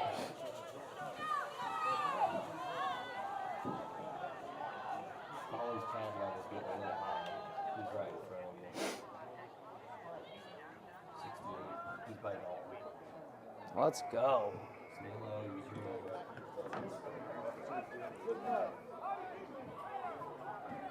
Thanks so much to Carl Rada back in the studio, Austin McNarton and Cody Eastis here with you live in Holcomb. 6:32 to go here in quarter number 2. The Greenbacks are 4 for 4 on touchdown drives with 4 different players getting into the end zone as Keyrell Thompson takes it 14 yards to the house. It's Pratt 27, Holcomb 13, and the Longhorns will get the football back, but not before Adrian Juarez puts it in the end zone. There we go. Again, don't give him a chance. What we've seen so far, don't even give him a chance. Adrian using that leg. Every time I'm still impressed. Every time he kicks an extra point or a kickoff like that, man, he's got a leg. Keyrell Thompson getting his 2nd rushing touchdown of the season. Carson Hamey's gotten in, Max Uni's gotten in, and Johnny Martinez has gotten in. This offense is really efficient right now. Can the defense keep up the intensity? 1st and 10, Holcomb on their own 20-yard line going left to right. With 6:32 to go here in quarter number 2. Mason in the backfield, hands it up to Costner, breaks out of Thompson's tackle, but Easton Rector is there to blow him up along with Max Uni, and Rector's fired. Oh, just swallowed him up there, came flying over that pile. And once he gets a hold of you, you're not going anywhere. Easton Rector, what a tackle. I'm looking at my stats here. That is his 55th tackle of the season. And a gain of 2 that time from Kai Costner, and he did not expect to get blown up. 6 minutes to go in quarter number 2. Pratt 27, Holcomb 13. Ball placed on the near hash, 2nd and 8 Longhorns from their own 22-yard line. A wide receiver to either side of Mesa and Cosner in the gun. A wide receiver goes in motion, that's Palacios. Mesa will keep it on to this near side with room to run, and he's cut down shy of the 30 by Tay Wilson and Johnny Martinez. It's 3rd and 1 for the Longhorns on their own 29-yard line. Boy, and that is a short one, too. That might be 3rd and half a yard, Austin. There's not much room needed to be picking up that first down. Damon Mesa, that's his most amount of space that he's seen all night, something he's not used to. He came into the contest with 91 carries, 862 yards. Wow. That's the most amount of green grass he's seen, and he's still a yard shy. 9:13 to go here in the second quarter. 3rd and 1 Holcomb from their own 29-yard line. Be careful not to jump if you're the Greenbacks. And now that's exactly what the Longhorns try and do. They try to get the Greenbacks to jump. Cody called it, and now they have to call a timeout. Woo, I thought that was an option. That's what I would have been trying to do if I was coach. And they almost pulled us, but Keyrell disciplined enough to not go and pull himself back. An interesting decision, though, by head coach Kent Teeter, as now the Longhorns have used 2 of their 3 timeouts here in the first half, and yeah, Pratt has all 3 of theirs. You would like to. What do we say? 5:03 on the clock. So if you like to keep those timeouts in your pocket for when you really need them. 3rd and 1. I don't know. I think you try to get them to jump there, but you get up there early enough that you've got to play to run. Yeah, exactly. I don't know that I agree with that. Not that my opinion matters, but. Yeah, and the Greenbacks, I mean, if they're able to get the football back in a relative amount of time, 3 timeouts, they've been 4 for 4 on offensive drives, and they get the ball to start quarter number 3. Yeah. That could be the drive of the game. A lot of things stacking up there in favor of the Greenbacks. Big play coming up here. Absolutely right. Big 3rd down here for Holcomb. 5:03 to go in quarter number 2. It's 3rd and half a yard from the Longhorns' 29-yard line going left to right. Mason in the backfield, Cosner to his right. Damon will keep it up the middle and got the first down before Adrian Juarez able to get the leg wrapped around him at the 38-yard line. Man, thought we might have a chance there. The 33-yard line, not the 38. Sorry about that. So he needed 1, he got 3, and the Longhorn drive stays alive. 4:54 to go here in the second. Pratt 27, Holcomb 13, and now the Longhorns are hurrying up to the line of scrimmage. A wide receiver goes to the far side of the field, a tight end to the right. Damon Mesa in the gun with Kai Cosner to his right. Mesa takes the snap, fakes the pitch, now hands it off to the wide receiver, Chris Palacios, breaks out of Easton Rector's tackle, and then he's cut down short of the 40 by about half a yard by J.R. Johnson and Tay Wilson. Man, he broke through that Easton Rector tackle, but a good job by Easton to get that hand on him enough to grab him and slow him down. If he would have got through there untouched and free, that could have been a big turnout different than what we saw there. That's Chris Palacios' 8th carry of the season, and now has 55 yards to his total on the year. After that gain of 7 on first down, 4:05 to go here in quarter number 2. And Holcomb, wonder if they'll be a little bit patient knowing the Greenbacks do get the ball to start quarter number 3.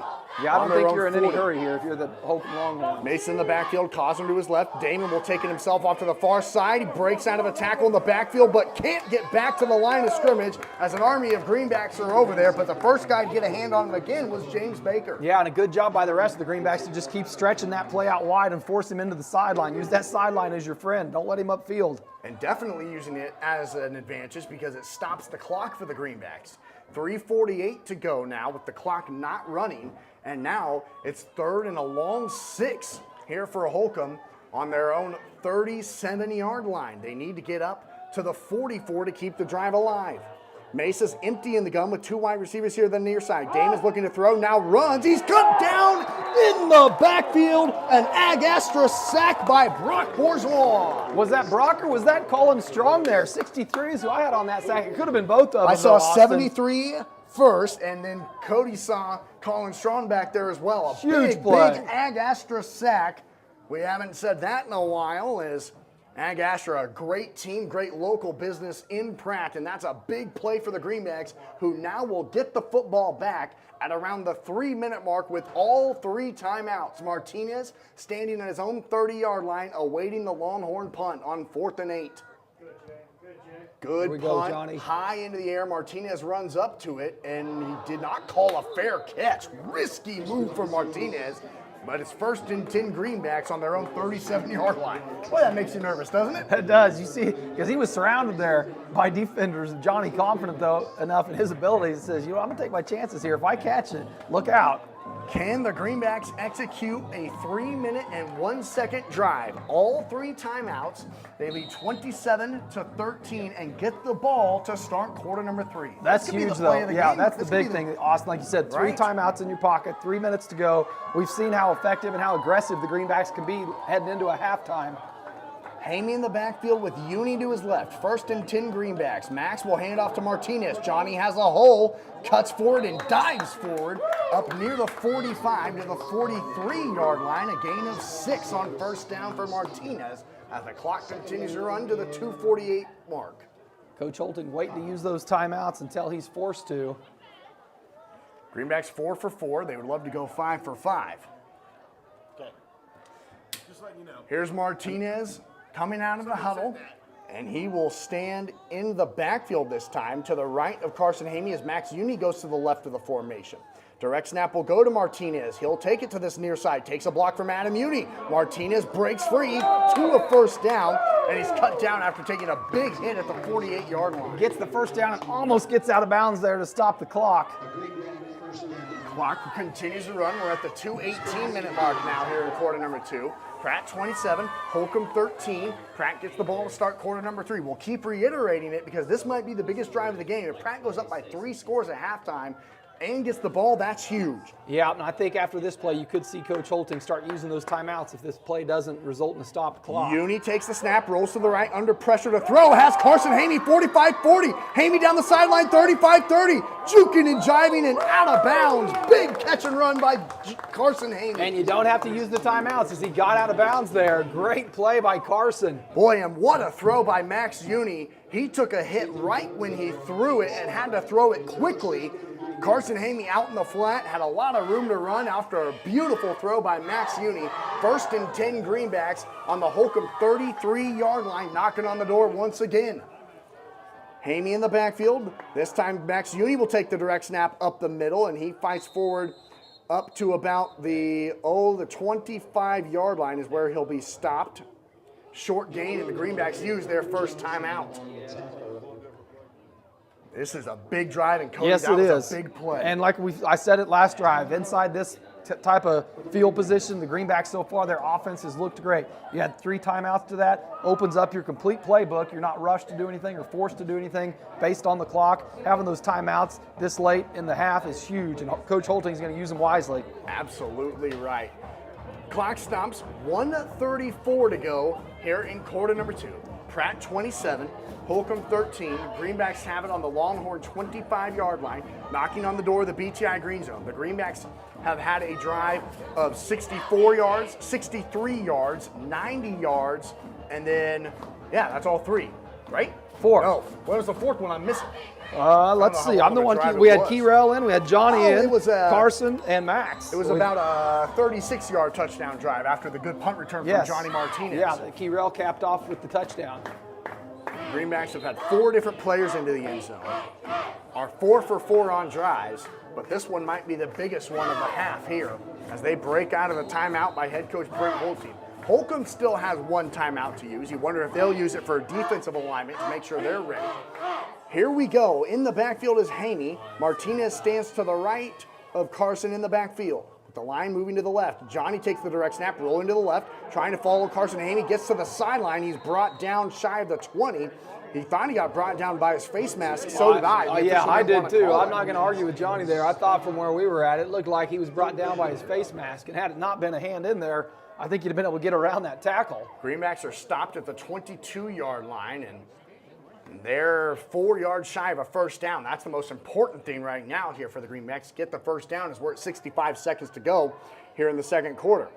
Haney in the backfield. Johnny Martinez to his left. Carson will get the direct snap, take it to the left, has room, cuts it back up to the middle inside the 15-yard line for a Greenback 1st down and likely another Brent Holting timeout.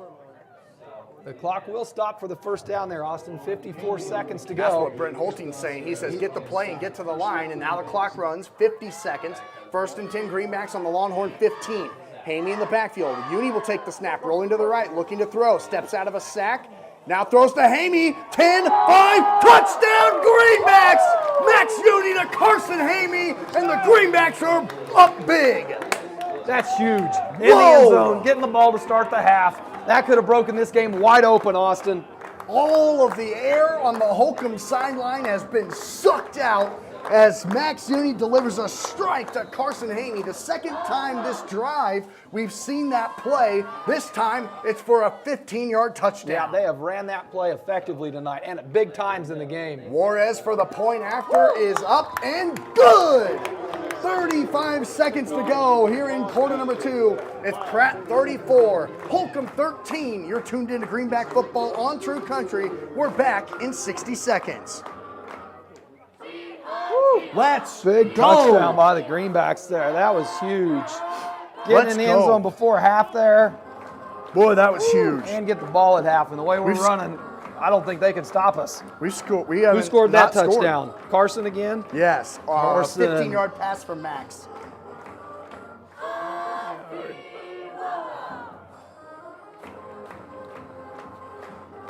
Big play.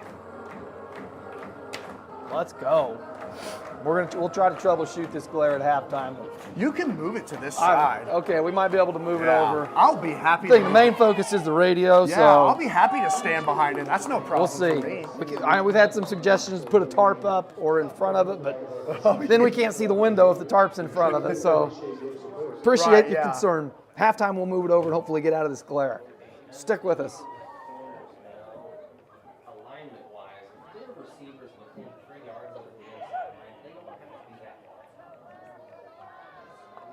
Let's go. Thanks so much to Carl Rada back in the studio. Austin McNorton and Cody Eastis here with you live from Holcomb, Kansas, as the Longhorn side of the field is silent. 35 seconds to go here in quarter number 2, and the Greenbacks run the 2-minute drill to perfection as they're up 34-13. And they do get the ball to start quarter number 3. Adrian Juarez with a pooch kick this time will force Holcomb to catch it at their own 30, breaking out of several tackles down the far side of the field, still moving. And at this point, Cody, the Greenbacks just got to put the ball in the end zone. Yeah, that's It what I'm just saying. makes no sense. I like, in theory, the pooch kick is good. Just put it in the end zone. Put it in the end zone. What we've seen so far, what could happen at this point in the game, just let Adrian do his thing. Stick that thing in the end zone. 32 seconds to go here in the second quarter. You wonder how aggressive Holcomb will be.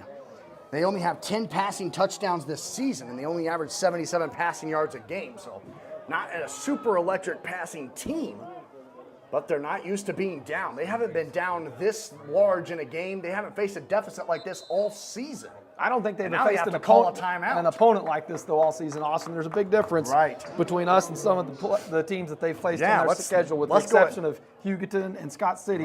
Their schedule hasn't been one of the tougher ones, and you compare it to our schedule and the level of ball that we faced, it's the big difference, and it might be coming to show here. And let's go ahead and take a look at that, as Holcomb played at Liberal, a 5A school, but the worst 5A in the state, 35-20. They beat Cimarron 54-0. They beat Ulysses 28-17. They beat Goodland 25-0. They beat Colby 39-12. They lost to Scott City, their only time, here at home, 28-14. Then they beat Hugoton, a big game to determine who got second place, 24-17, close game. And then last week they were at Southwestern Heights and won 58-7. Does that play a benefit, you think, Cody, into the Greenbacks of saying, look at the teams we played, Cheney, Hoisington, Heston. The Greenbacks have not had an easy game since week 2. Right. No, yeah, I think it's huge when you can look at the type of opponents you faced and know that you can stack up with them. We haven't won all those games, but you can know that, hey, all those games we can play with them. Absolutely. Trips come to the near side of the Holcomb formation as Damon Mason on the quarterback draw keeps it himself, but there is James Baker there for the big tackle right at the line of scrimmage, a gain of 2. And we'll see if Holcomb tries to get a playoff here. A lot tonight. James Baker has been a beast on defense here for the Greenbacks. 15 seconds, Holcomb snaps it again. Mesa runs to the right with a lot of room to run, throws deep down the field, and it is nearly intercepted, nearly picked off with one hand that time by Jair Johnson. Well, that was Carson Hamey that time. Carson, nice play there. Carson Hamey on the pass deflection, he nearly had a pick. 3rd and 8, Holcomb now from their own 33-yard line. 8 seconds remain, so this might be the final play of the half here as Pratt leads 34-13, getting the ball to start quarter number 3.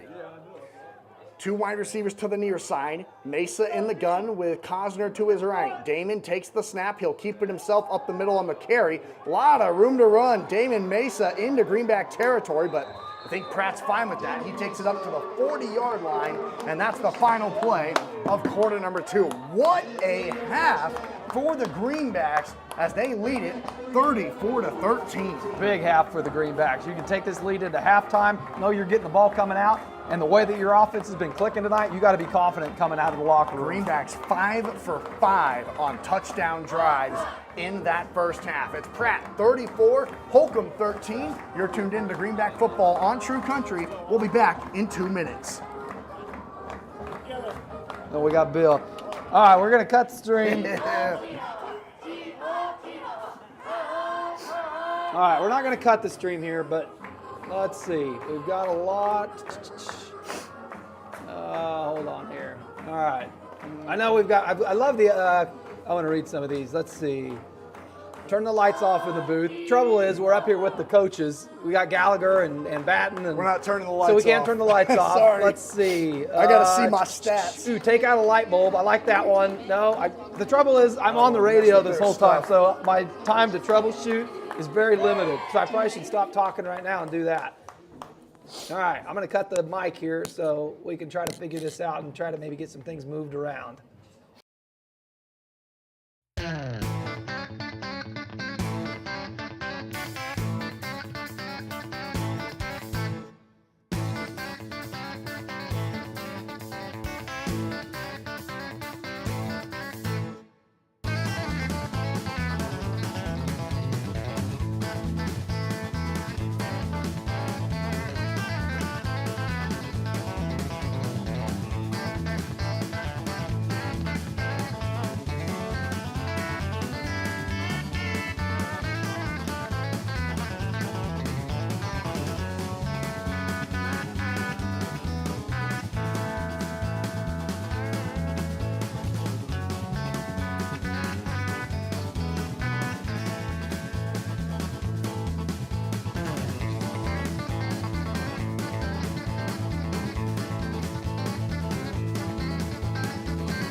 Touchdown drive of their own. They tied the game up at 7.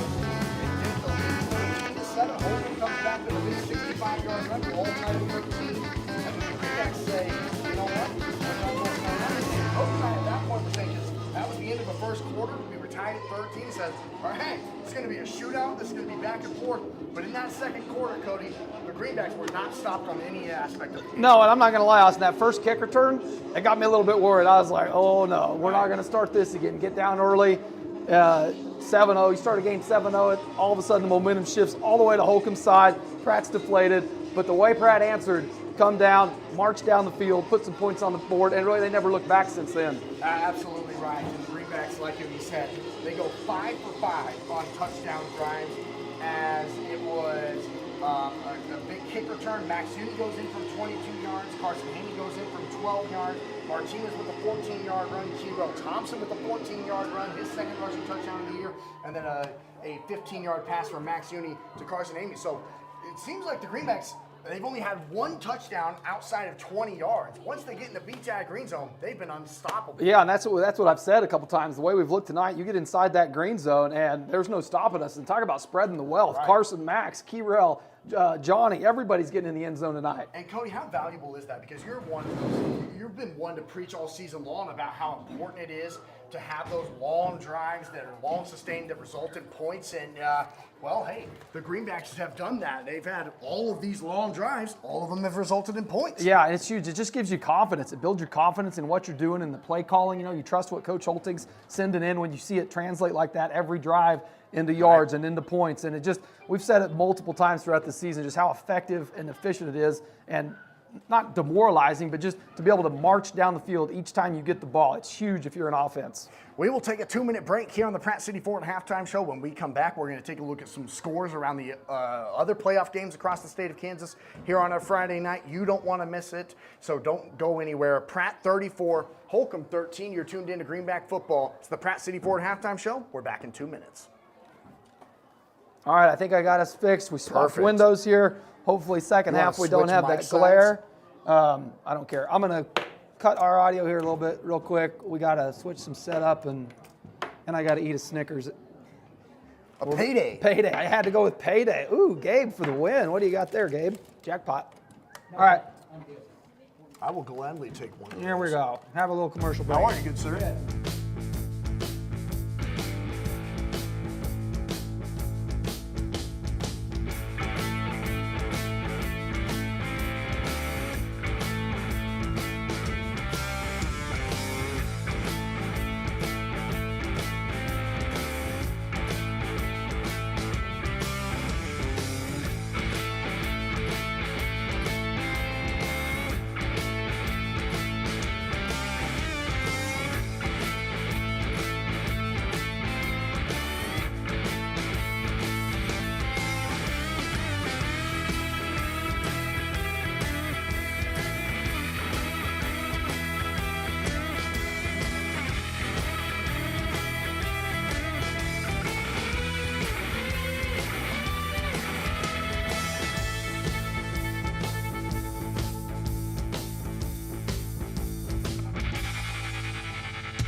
What's Kent Teeter saying to his team right now? It's the largest deficit that Holcomb has faced all season long. Yeah, I don't know what you're saying at halftime. You know, they've had a couple big plays, but they haven't been able to get anything going offensively, really, that we've seen at this point.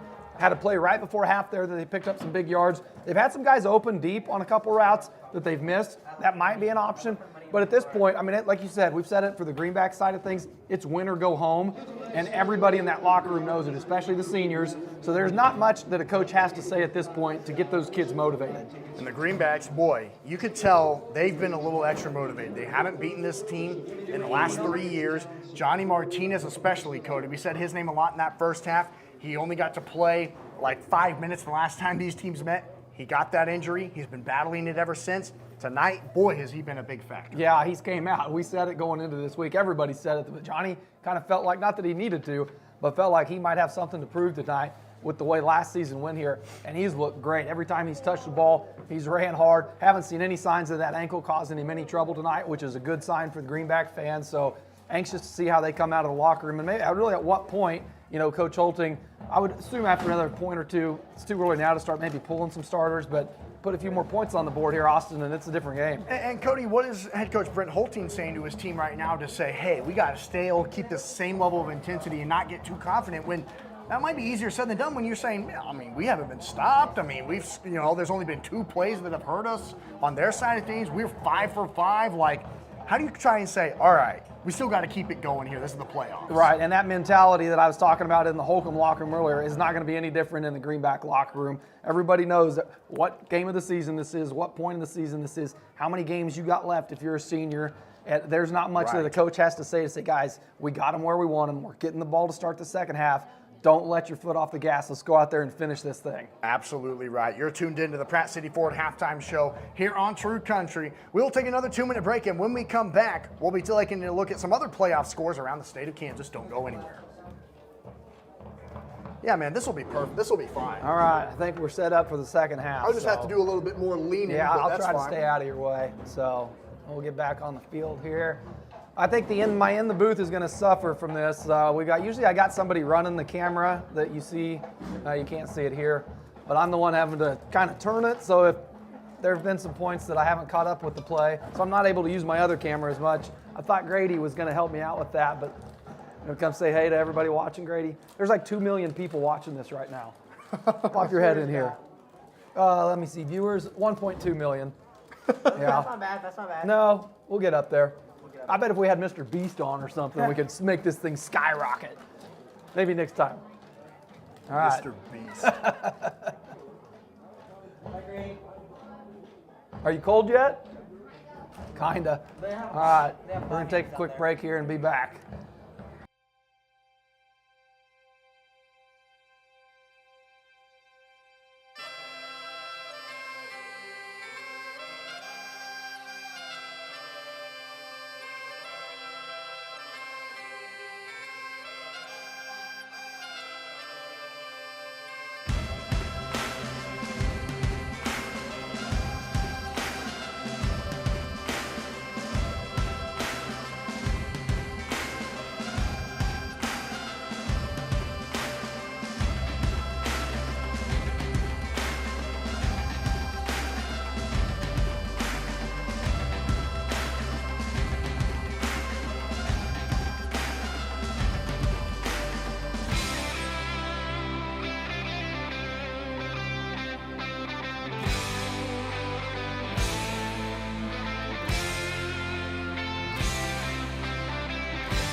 These teams are concerned with. The winner of this game takes on the winner of Andale and Goodland next week. And so what's that score? The latest update I got was that the score was 63-0 running clock. That was the final running clock from the second quarter on. So they must have started that game early.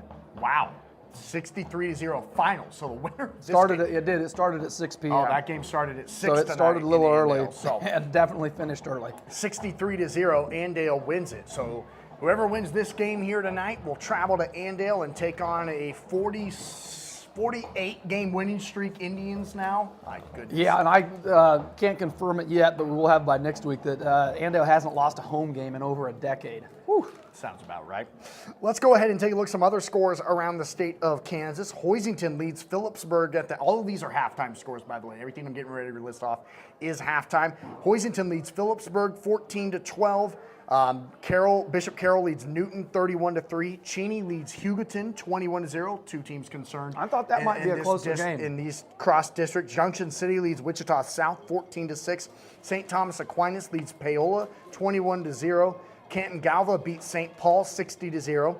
Andover Central leads Augusta 21-10. Riley County leads Silver Lake 14-7. That'll be an incredible second half between those two teams. St. James Academy leads Basehor Linwood 21-0. Blue Valley Southwest is leading Seaman 28-14. That would be an upset. Rose Hill leads Abilene 6-0. Rossville leads Minneapolis 37-0. Frontenac leading Iola 15-0. Beloit leading Larned 30-6. Girard beating Parsons right now 21-0. Garden Plain and Ellsworth tied at 7 at the half. That'll be a fun finish. Mulvane right now on top of McPherson 13-6. Baxter Springs and Prairie View are all tied at 14 at halftime. Ark City leading Bueller right now 21-7. That would be an upset. And also in the halftime scores, Atchison leads Fort Scott 28-0. Wamego leads Ulysses 42-0. Clay Center's leading Chapman 42-6. Chanute, thank you, Cody. Chanute is leading Kansas City Schlegel 35-0. Norton is beating Lakin 14-6. Jefferson West is beating Osawatomie 14-6. Piper leading Tonganoxie 14-7. Cody, do you have any vested interest in the Chieftains of Tonganoxie? My brother is the AD there, so yes, rooting for them, unless we face them at some point. Piper on the lead, 14-7. Plainville leads Hutch Trinity 10-7. That would be an upset. St. Mary's beating Jackson right now 16-14. And then also two teams in this district. Scott City leads Smoky Valley 21-6. Smoky Valley, that's a low-scoring half for the Vikings of Smoky Valley. 21-6 is your halftime score. And we just got some more scores coming in here. Heston is beating Marysville 15-0. Wellsville leading Royal Valley 34-9. That's kind of an odd score. Shawnee Mission East and Gardner Edgerton are tied at 14 at halftime. Marion and Sacred Heart, Marion leads 22-14. Southeast of Saline is beating Haven 53-0. That's not surprising. Wichita East over Free State 14-0. Free State's been playing well late. That would be an upset. Valley Center is beating Mays South 19-14. Keeneman is up on Hillsboro tonight. Cody and I were wondering who they had. Keeneman taking on Hillsboro. They lead 35-0. And Mays is up in at halftime with the best player in the state of Kansas, Avery Johnson, 56-0 on Salina South. So there's some postseason scores and also the World Series going on tonight. And the Houston Astros lead the Phillies in Houston tonight 5-0. Yeah, sixth. I'm not really a fan of either, but I don't think I'm a fan at all of the Astros. Definitely so I'd like to see that go a different direction. I really, really don't like any Philadelphia sports teams at all, but in this case, I do. So, but the Astros leading right now 5-0 in the first game of the World Series in Houston. So there's all the kinds of scores you could possibly imagine. No basketball, but no basketball has really started except for NBA action. We are close for quarter number 3, and thanks so much for tuning in to the Pratt City Ford halftime show as Pratt leads the 7-1 Longhorns of Holcomb 34-13. You're tuned in to Greenback Football on True Country. We'll be set for kickoff coming back in 2 minutes. All right, I think we're set up good for the second half here, so we will see how it goes. Thanks, everybody, for tuning in.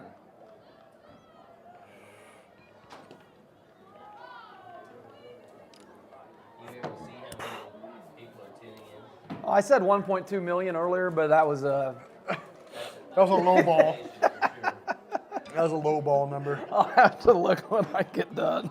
That's a conservative number. It says 133 are watching right now. Hey. There we go. Thank you all. Move a couple zeros, and we're there. Are we ready to roll? Second half? Let's go. We got Coach Gallagher giving us the thumbs up. We are ready to roll this second half. If he's ready to roll, we're ready to roll.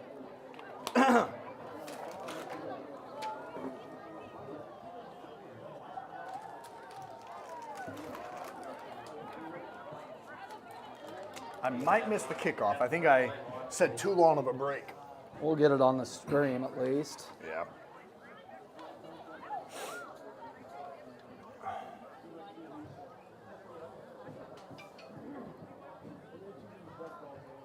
Let's see if we got the range with this.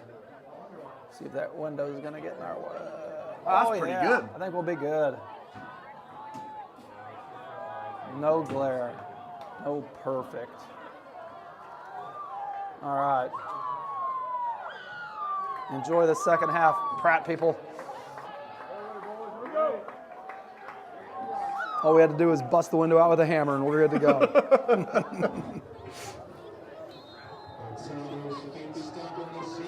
Let's go. Short kick. Ooh, that was awkward. Oh, there you go. There you go. Wow, nice. Nice to start the second half. Thanks so much to Carl Rada back in the studio. Austin McNorton, Cody Eastis here with you live from Holcomb, Kansas. And thank you all so much for tuning in to the Pratt City Ford halftime show. Quarter number 3 is upon us. It's Pratt 34, Holcomb 13, and Grayson Mandel gets a good kick return for the Greenbacks. So Pratt will set up 1st and 10 on their own 48-yard line, going left to right in their road white uniforms, green numbers, and green helmets. It's Hamey in the backfield, Uni to his left. Max takes the direct snap up the middle, past the 50, into Holcomb territory to the 45-yard line before he's brought down hard by the safety, Chris Palacios. Man, I know I've said it before, Austin, but I'm impressed with the difference and the growth from Max from last year to this year, and just how much his running style and how much more physical it has gotten.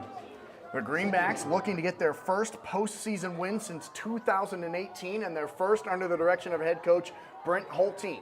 2nd and 3, Greenbacks from the Holcomb 45-yard line. The Greenbacks are 5 for 5 on touchdown drives tonight. Uni in the backfield again. He's cut down at the line of scrimmage this time after a gain of 2 before a Longhorn number 23 for Holcomb making the tackle, and that is Corbin Johnson. Good yards, though, going to bring up a 3rd and 2, which we've seen tonight. Greenbacks haven't struggled with. I say that now. I better knock on some wood. I'm going to get us in trouble. We've been saying a lot of very jinxable things here in the past couple of minutes. 10:51 to go here in the 3rd quarter. 3rd and 2 Greenbacks from the Holcomb 43-yard line, going left to right, opening possession of the 3rd quarter.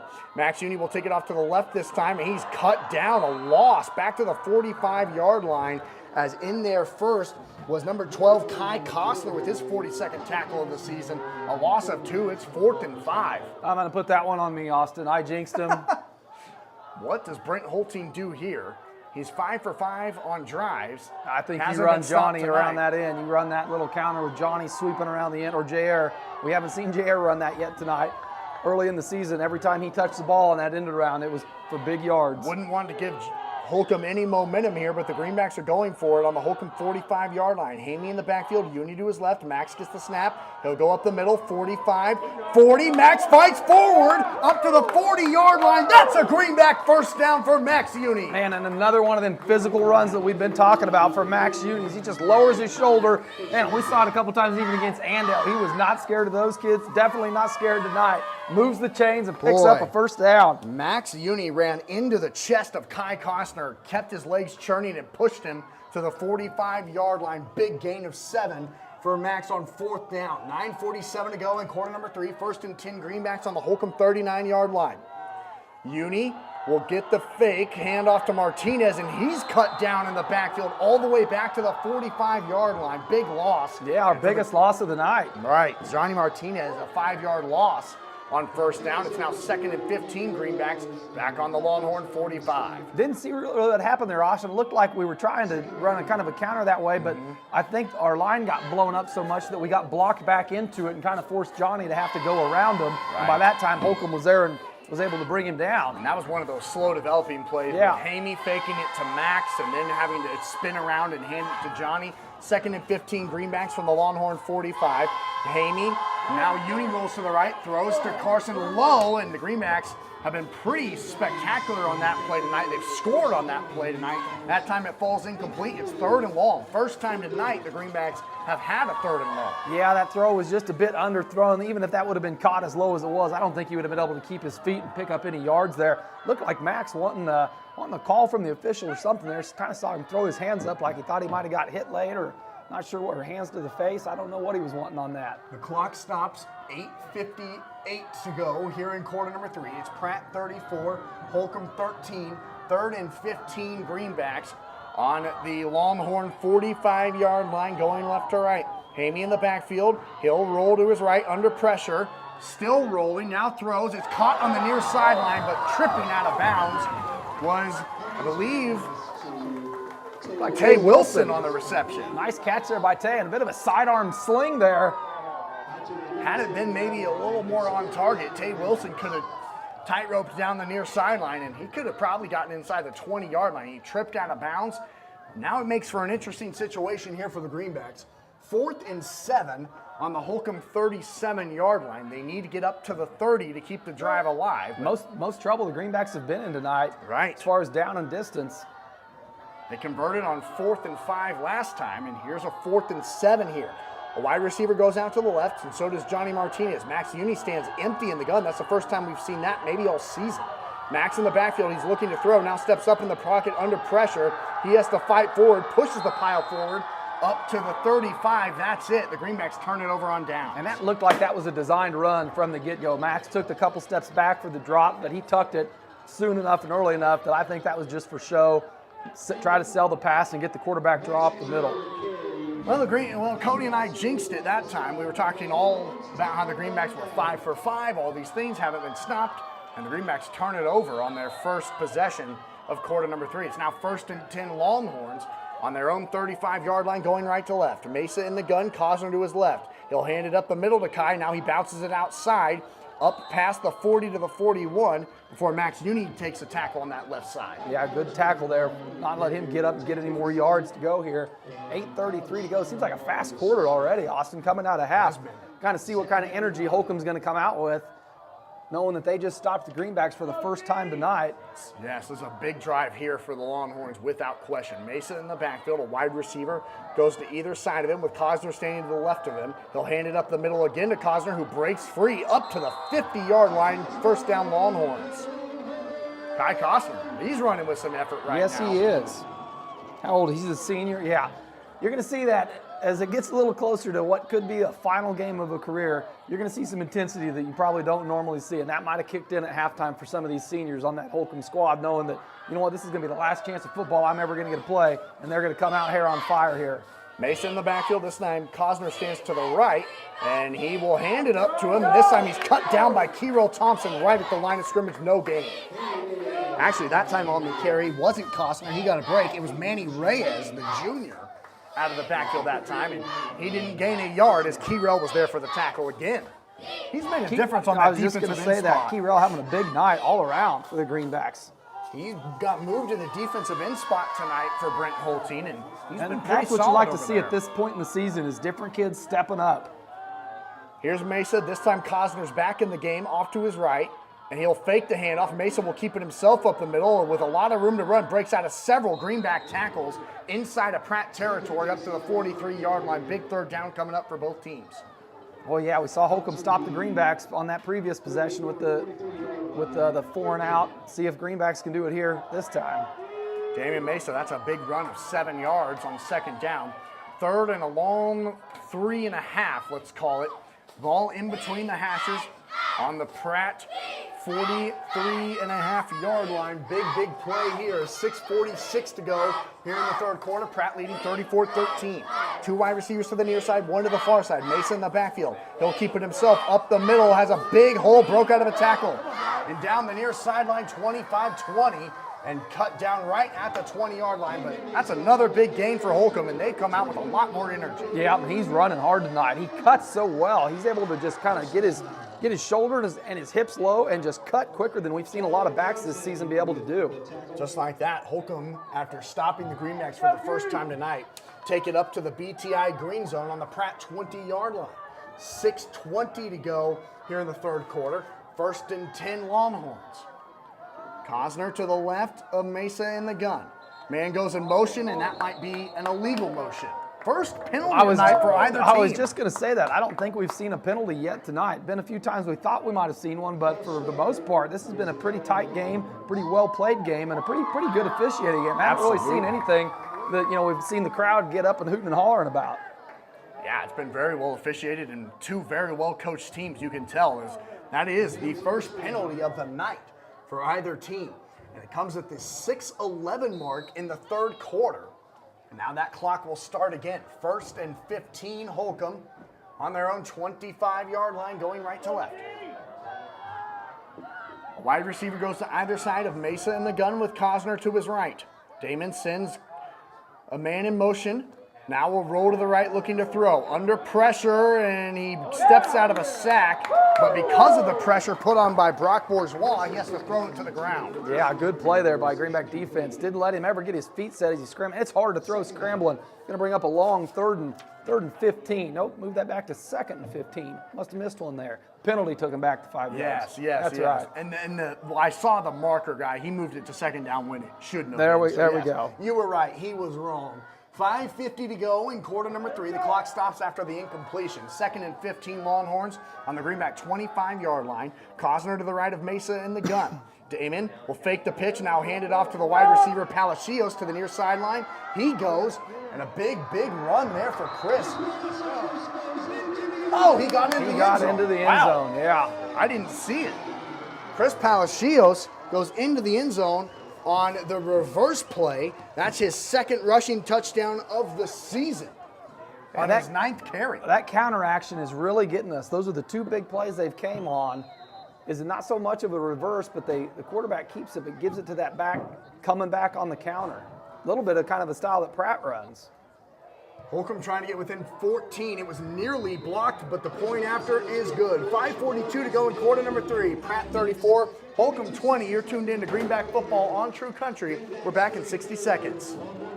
And yeah, let's go. Greenbacks coming out of the half a little flat there. No time to fool around here as it's now only a 2-score game. Get that there. Who ran that? Do you know? Number 1, Palacios. Number 1, Holcomb. I didn't see him get in. I thought he stepped out at like the 9. Man, that counter play's getting us. All right. Get her together here. Come on. Yeah, let's go green. Let's go.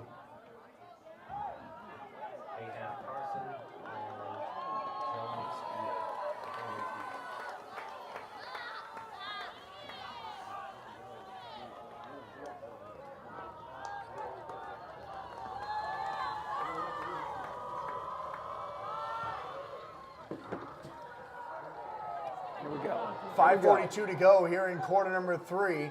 It's Pratt 34, Holcomb 20. As the Longhorns stop the Greenbacks on their first drive of quarter number 3 for the first time tonight. And then they march down the field themselves and take it into the end zone on a big 25-yard run from a wide receiver, Chris Palacios. It's a return up to the 25-yard line for the Greenbacks. 1st and 10 with 5:36 to go in quarter number 3 and a 14-point lead. Now see if the Greenbacks can come out with a little more efficiency than what we saw that first possession coming out of half. Martinez will get the direct snap this time up the middle, and Johnny, boy, he doesn't really move much. That's about a 3-yard gain that time for Martinez up the middle.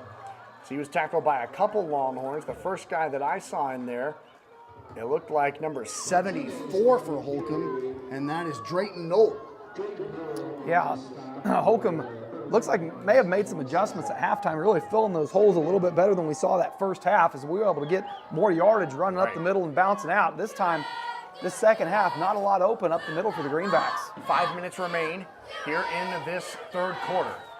It's 2nd and 6 Greenbacks from their own 40, going left to right. Martinez again in the backfield. This time he'll hand off to Grayson Mandel off to the left side. His first carry of the night, and it's a big one. Up to the 45-yard line is where he will be stopped a yard shy. It's 3rd and 1 for Pratt. Boy, tough run there by Grayson. You could see Holcomb going for the ball there as they had him wrapped up. They're trying to strip that ball and force a turnover. Haven't had a turnover yet tonight, have we? No, we haven't. Just a turnover on downs. The Greenbacks, we say Grayson Mandel's name a lot defensively. We say Keyrell Thompson's name a lot defensively, but we both said their names offensively tonight too. But this is a big 3rd and 1 here for both teams. Pratt on their own 45-yard line. Need a yard. Haney in the backfield. Carson will take the direct snap up the middle, 50-yard line. 45, 40, down the near sideline. Haney into Longhorn territory. His biggest run of the night. And the biggest play this half for the Greenbacks. That's what you needed. You hear the cheerleaders going, the crowd's going, the sideline's going. You needed that little boost to get you going, to get that offense sparked. On 3rd and 1, Carson Haney takes it up to the Longhorn 32-yard line. Big run for Hamey, and we're at 4 minutes to go here in the third quarter. 1st and 10 Greenbacks knocking on the door of the BTI Green Zone once again. Yeah, you get this back to a 3-score ball game, Austin, going into the fourth quarter, and I like our chances. Martinez, the direct snap. He'll take it up the middle, breaks out of 1 tackle, but then is cut down at about the 27-yard line. A pickup of 4 that time for Martinez before number 12 for Holcomb, Kai Costner, makes the tackle. Just continuing to run the football are the Greenbacks right now. We saw a pass play when they got into 2nd and 15 last drive, and that's what essentially killed the drive. And just continuing to run that clock as well. 3:20 to go here in this third quarter. It's 2nd and 6 for the Greenbacks on the Holcomb 27-yard line, going left to right. Hamey, Martinez will get the direct snap off to the left. Johnny has room, 25, and he's cut down. What a nice tackle. Chris Palacios makes the tackle at the 24-yard line on Johnny Martinez, but he's near a first down. It's 3rd and, let's say, a long 3. Yeah, man, I thought he picked up a few more yards than what that spot gave him, but again, another good job by Johnny. We saw it earlier from Max reading that lead block. You see him push out, you bounce in. If they seal it off, you go out. That time, the block was pushed out. Johnny cut in, picked up 4 or 5 yards. Another big third down here, though, for both teams. 3rd and 3 for the Greenbacks. Max Uni will take the direct snap up the middle, and he's hit immediately. Big wall. He jumps forward at the last second, but in there again for the Longhorns was number 23, and that is Corbin Johnson, and it's 4th and 1. Boy, this is about to be a big play coming up now here for Pratt, to say the least. Yeah, you pick up this first down, keep the drive going. You keep that momentum going that you got from that big play. Again, if we saw like we did earlier, you turn it over here, Holcomb's going to get that momentum back on their side. And we are approaching the 2-minute mark. 2:02 to go here in quarter number 3. It's 4th and 2, maybe the biggest play of the night. Hamey in the backfield, Uni in the gun. He'll take the snap up the middle. He has the first down as the pile continues to push before he's thrown backwards. Yeah, and they got him marked well in front of that first down marker, so that should move the chains with no trouble. Max Uni needed the 22. He got the 19. Or is that the... It's hard for me to see. Yeah, just shy of the 20 there, Austin. Just shy of the 20. Yes. Yeah, that's right. It's hard to tell where we're at here in the press box. We're here on the visitor's side, for one.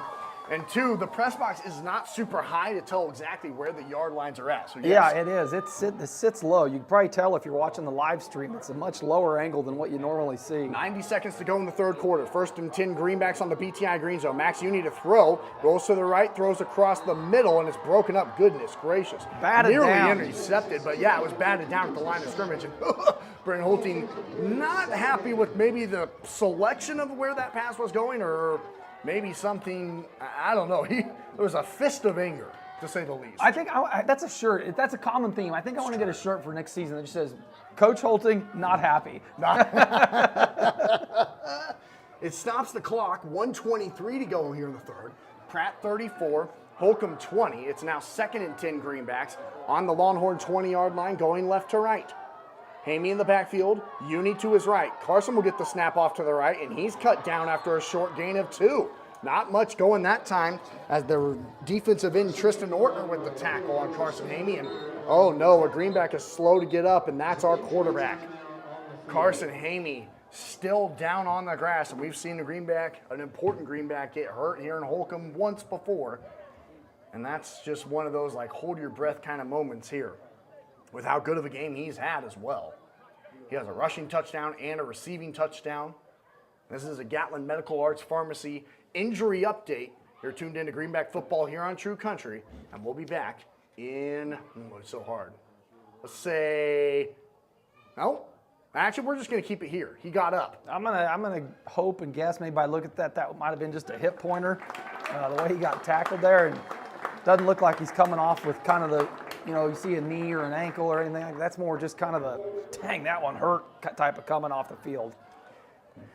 It does, however, set up an important play here for the Holcomb defense as the clock starts. 1:10 to go here in quarter number 3.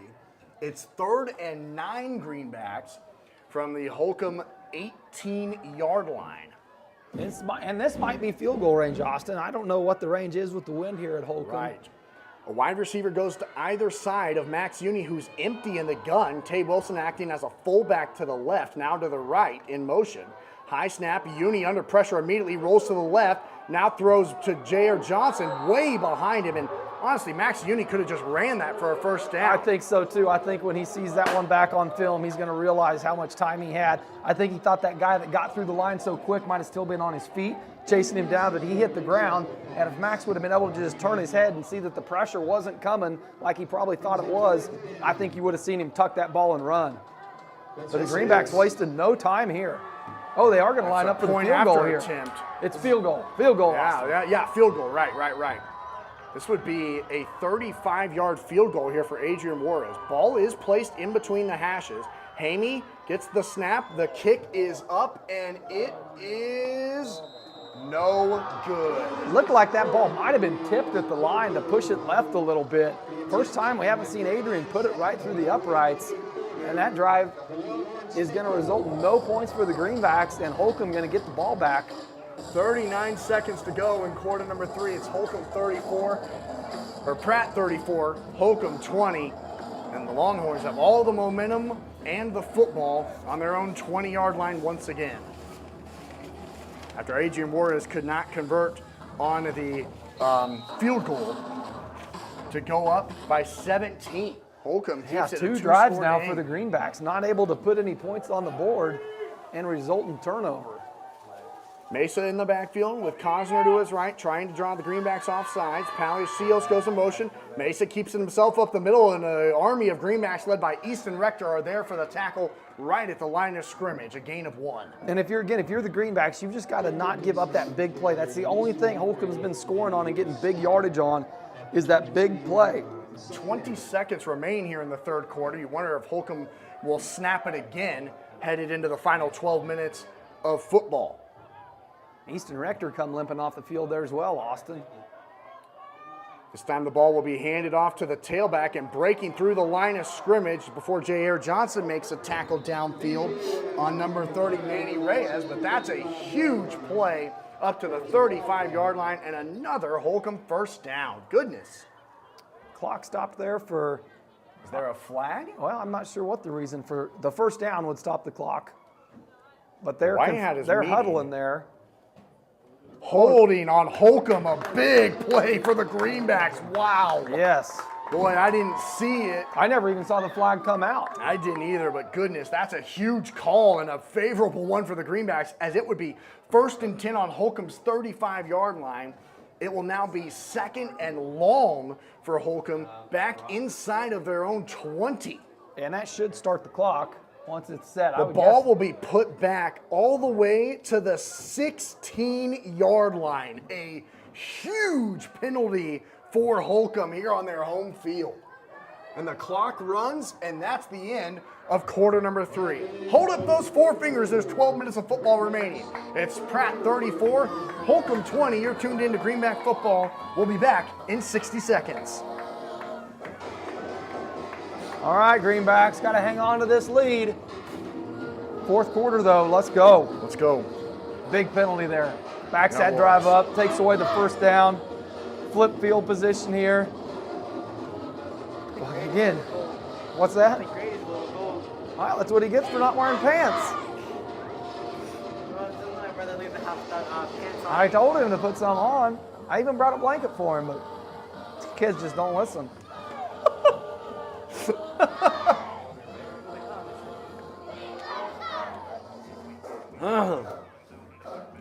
Yeah, let's go. Fourth quarter, let's go.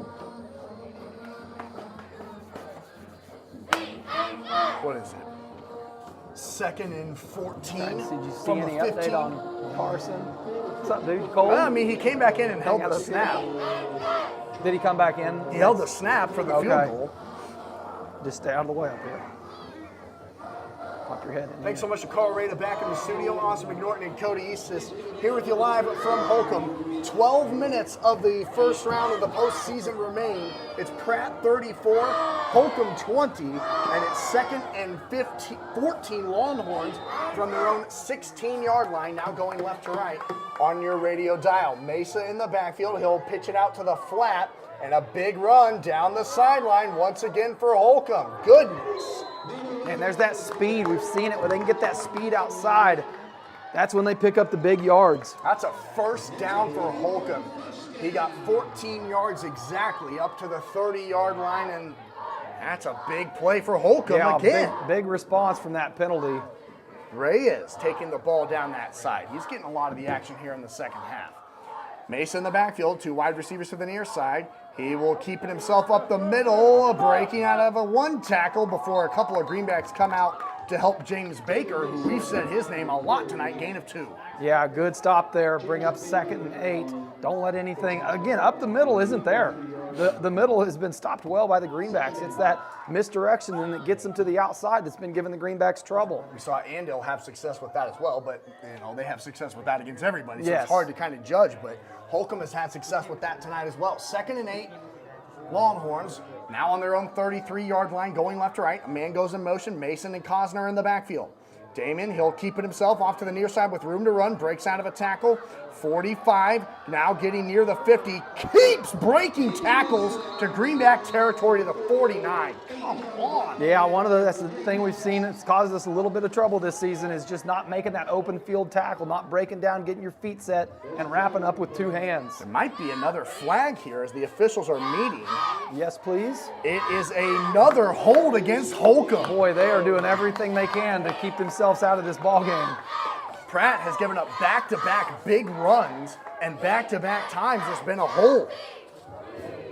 And that one, which would be 1st and 10 on the greenback 48, now moves Holcomb back 2nd and 14 on their own 26. Almost a similar result, similar to just what happened last time. Pick up a 1st down, and then you realize a flag's on the field. 10:45 to go in the ball game. Pratt 34, Holcomb 20.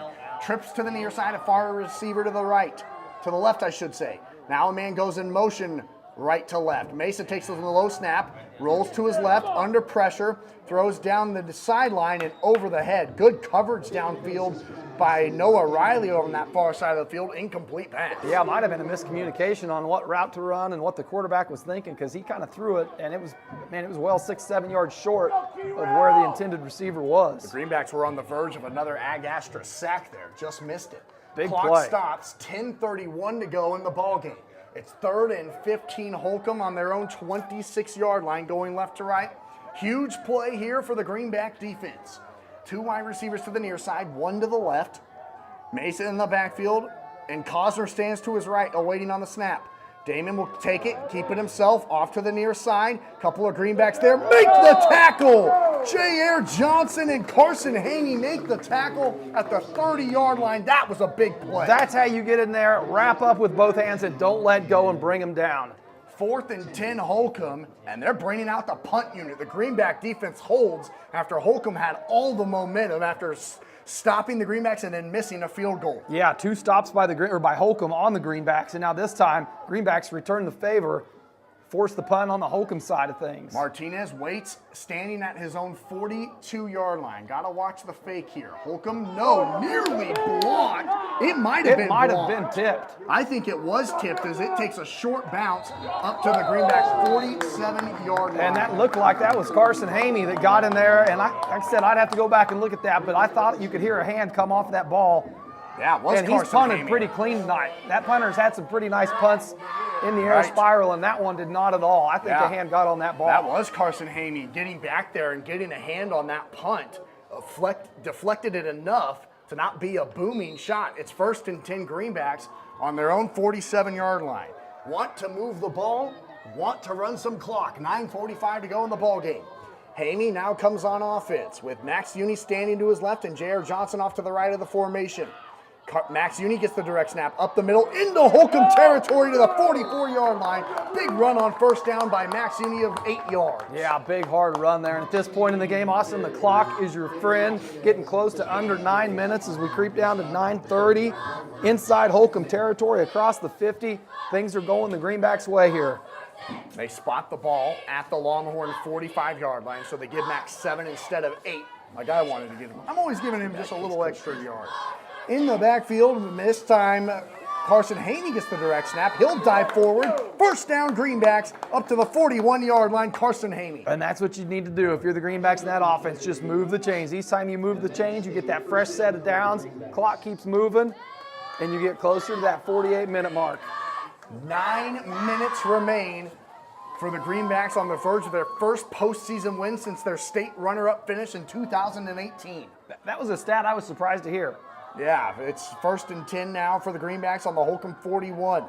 Max Uni to the left of Carson Haney in the gun. Max will take it off to that right side, now cuts it back up the middle. Good run by Max Uni inside the 35 to the 34. Max Uni back-to-back great first down runs. Yeah, now we're seeing a game of who's going to be more physical, and that's something Coach Holting has preached all season long, and it's looking like the Greenbacks are at this point. Something Brent Holting has preached his entire career, and he might want this postseason victory more than anyone. It would be his first as a Greenback. 8:20 to go in the ball game. 34-20, Pratt with the lead. 2nd and 7 Greenbacks on the Holcomb 34-yard line going right to left. Uni will roll out to the right, looking to run, takes a block from Carson Haney, and he's cut down, keeps his legs churning up near the first down marker. It looks like he'll be about a yard shy. As he needs the 33, he got the 34 and a half. Yeah, just not much ever opened up there on that side as it kept kind of getting strung out wide. Nowhere for Max to cut up and go. And you wonder if Holcomb will start taking their timeouts. They have 3 of them remaining. They are not. It's 3rd and 2 here for the Greenbacks. 7:40 to go in the ball game, and you saw Bill Bergner and a bunch of other Greenbacks say, keep that clock running, keep that clock running. In the backfield, Carson Haney in the gun. Max Uni to his right. Await the snap. Max gets it. He'll fight forward up the middle. There goes Max Uni. 15, 10, 5, touchdown! Greenbacks! Max Uni is into the end zone from 33 yards out.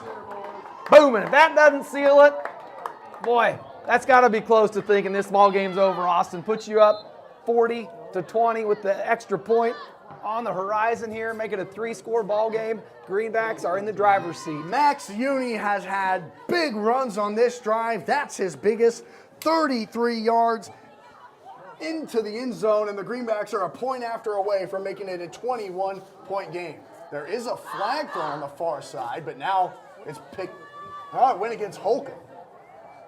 So now what does Brent Holting do here is the ball will be placed on the inch line. You just fall forward and get a 2-point conversion or go up by 21. Yeah, it looks like they're going to go ahead and let Adrian kick this extra point, take the 3-score lead, and assess that. Did they assess that penalty on the sideline warning is what it kind of looked like on that far side. Yeah, I didn't see it. I think Brent declined it. Point after attempt for Adrian Juarez is up, and it is good. 7:20 to go in the ball game. It's Pratt 41, Holcomb 20. You're tuned in to Greenback Football on True Country. We'll be back in 60 seconds. Yes, sir. There we go. Let's go Greenbacks. 4th quarter, 41-20. High five it. High five it. There we go. I think that was a 33. Oh. Where'd my score sheet go? 33 from, well, that was Max again, wasn't it? Yeah. Max. 33 yards. Hey, it's 41-20. Let's keep it that. Let's keep it 41-20. Why, That's what we lost by. That was the score? Score flipped. There we go. How awesome would that be? How much time's left there? 7:20. All right, let's go. How awesome would that be to flip the score? Let's just hope we can do the same next week against Andale. Can you imagine?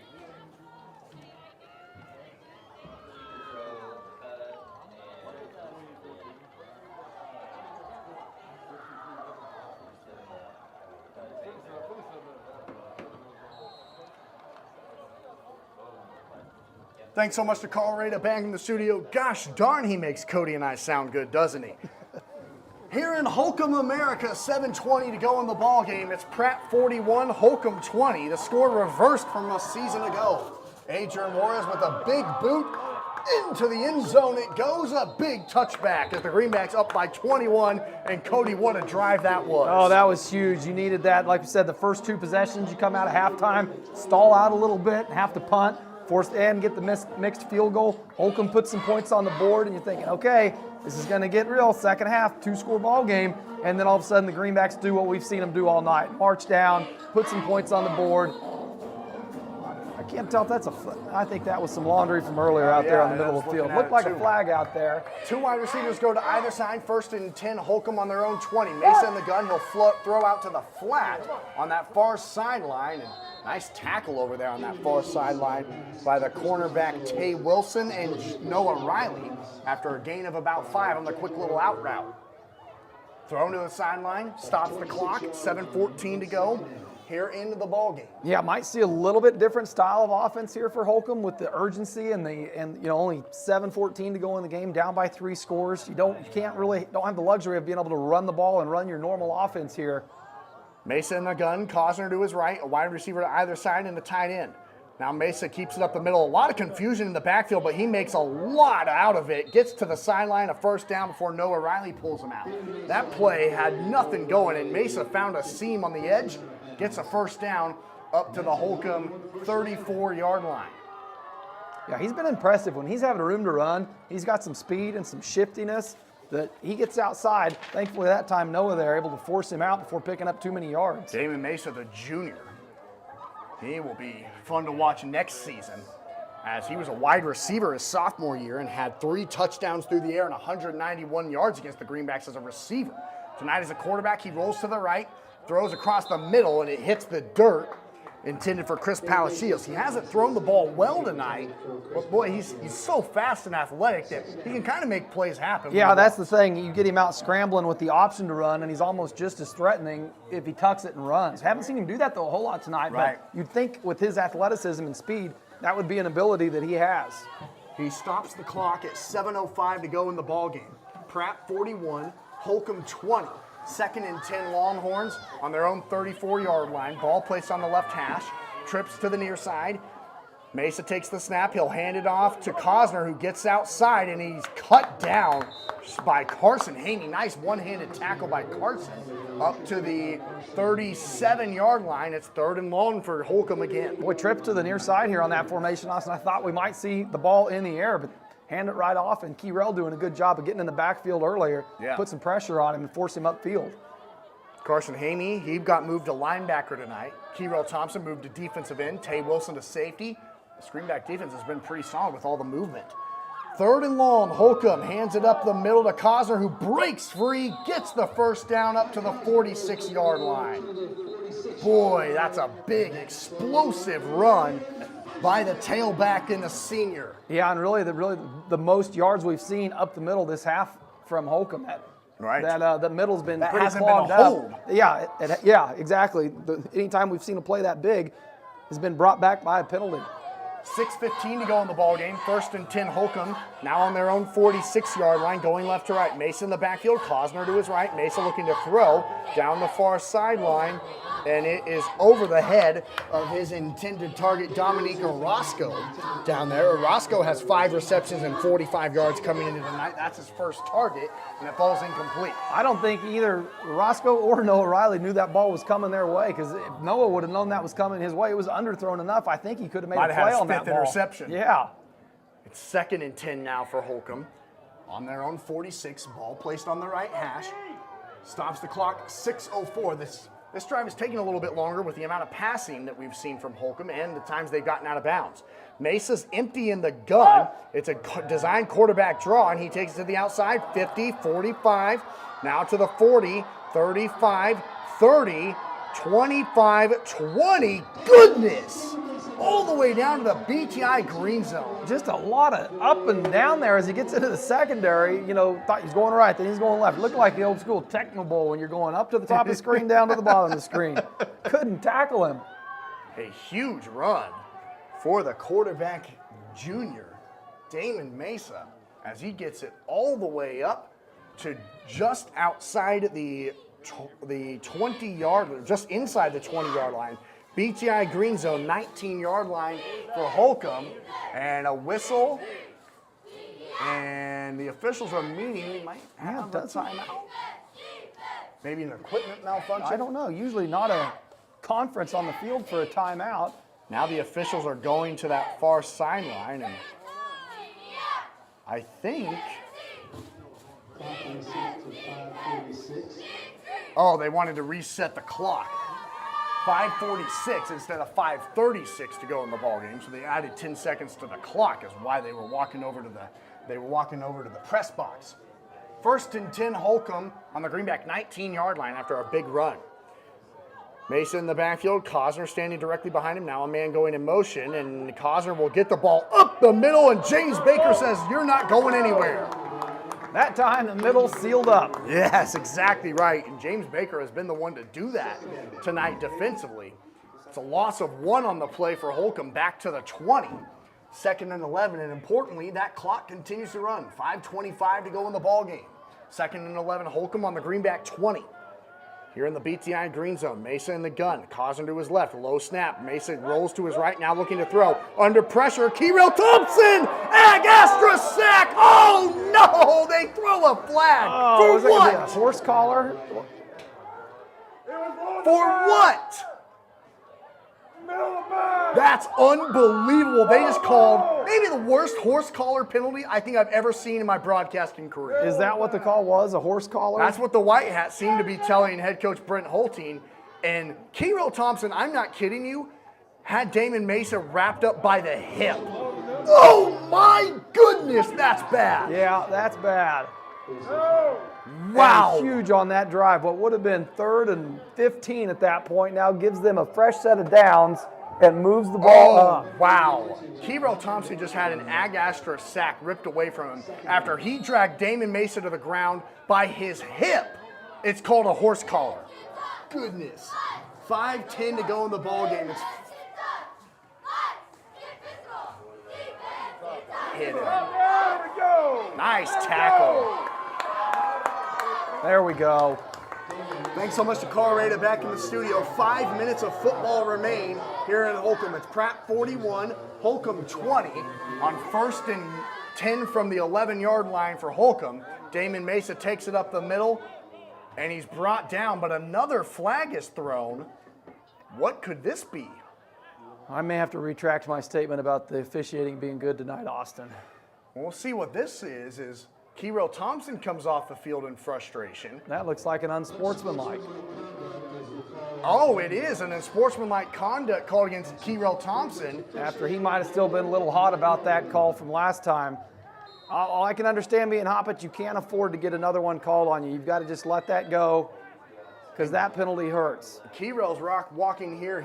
I don't know if he got thrown out of the game, but he's walking all the way down here to the 20. Mesa's in the backfield. Cosner to his right. Mesa will keep it himself up the middle, and he's thrown down, that time by Jair Johnson at the 5-yard line. Kyrell Thompson, he's still in the game, but I think he just wants some space. Yeah, at this point, though, if you're Kyrell Thompson, though, you've got to be there for your teammates. You've got to realize, hey, this is a big game. You've got to get your head in the game and know that your teammates are counting on you. He's having a huge game tonight. Don't let a couple plays get in your head and take you out of this game. 4:20 to go in the ball game. It's 2nd and goal, Holcomb from the 5-yard line.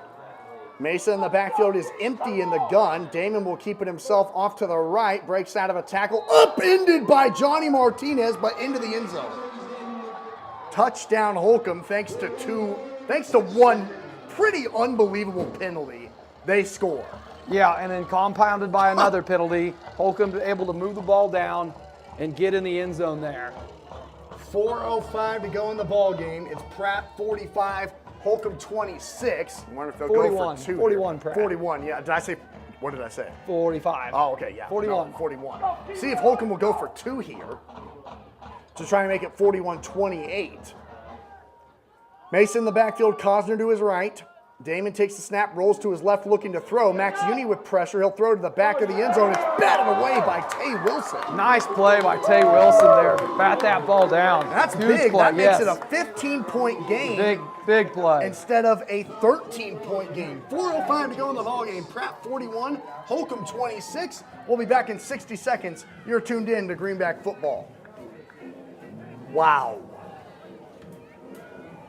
That's crazy. Yeah, that's not sure what happened there.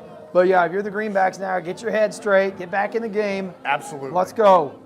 Just end this. Run this clock Yeah, down. yeah. You can have the last laugh when those clocks tick to 0 Amen. and you're on the board. Amen.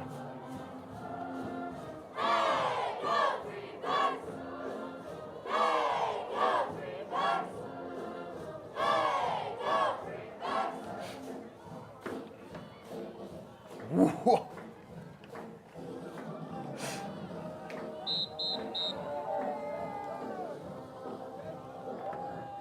I think they still have all their timeouts, don't they? The scoreboard doesn't show it, but I think they do.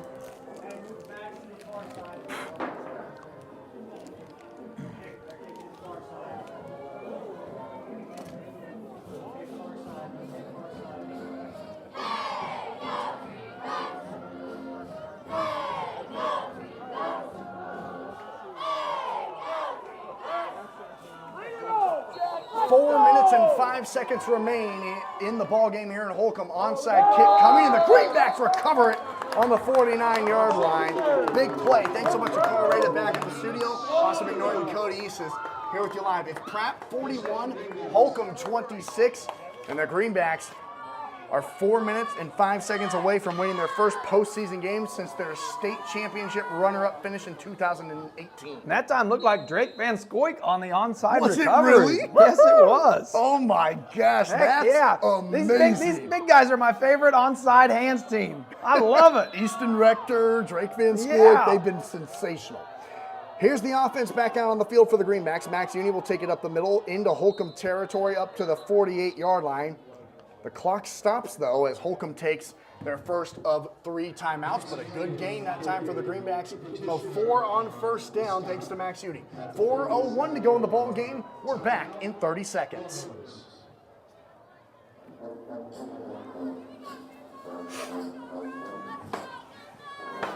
Now we play the timeout Let's game. go. Yeah, it's going to be a timeout game here One for the first rest. down. How much time One we got first left? down. 4:01. 4:01 left in the something like that. 4:01 left in this game. What, you need Greenbacks, probably about, what, hang 2 on to more this first lead. downs Yeah, and you pick win up a couple first downs. And we're Get going Holcomb to in, burn their timeouts. How many did we say? Was that their? That's their first. That's their first. So right? Two And left. their scoreboard doesn't show. Yeah, we're thinking pretty Holcomb's sure it got is. 2 timeouts left after that one. Yeah, just turn this out, march down the field. Boy, and if you could finish it with some points. Thanks so much to Carl Rada back in the studio. Austin McNorton and Cody Eastis here with you live from Holcomb, Kansas, as Pratt leads the Longhorns, the 7-1 Longhorns, here on their home field, 41-26. 4 minutes and 1 second remain. It's 2nd and 7 Greenbacks. It's 2nd and 6 Greenbacks on the Holcomb 48-yard line, going right to left after recovering the onside kick. In the backfield, Carson Haney with Max Uni standing to his right. Uni will get the snap, come to the near side, and he's cut down 2 yards in the backfield at the 50. And ball security is going to be huge here. You know Holcomb's going to be doing everything they can to get that ball out of your hands. Hang on to the ball if you're the Greenbacks. It's a 2-yard loss for the Greenbacks and another Holcomb timeout. You're tuned in to Greenback football here on True Country, and we'll be back in 30 seconds. Sorry about that, Carl. 30 seconds. Tristan Woodner also on the tackle. 3rd down.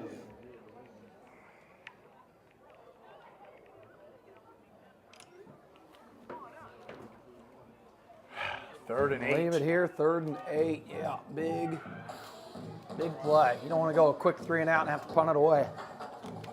Crosby, you want to help me out?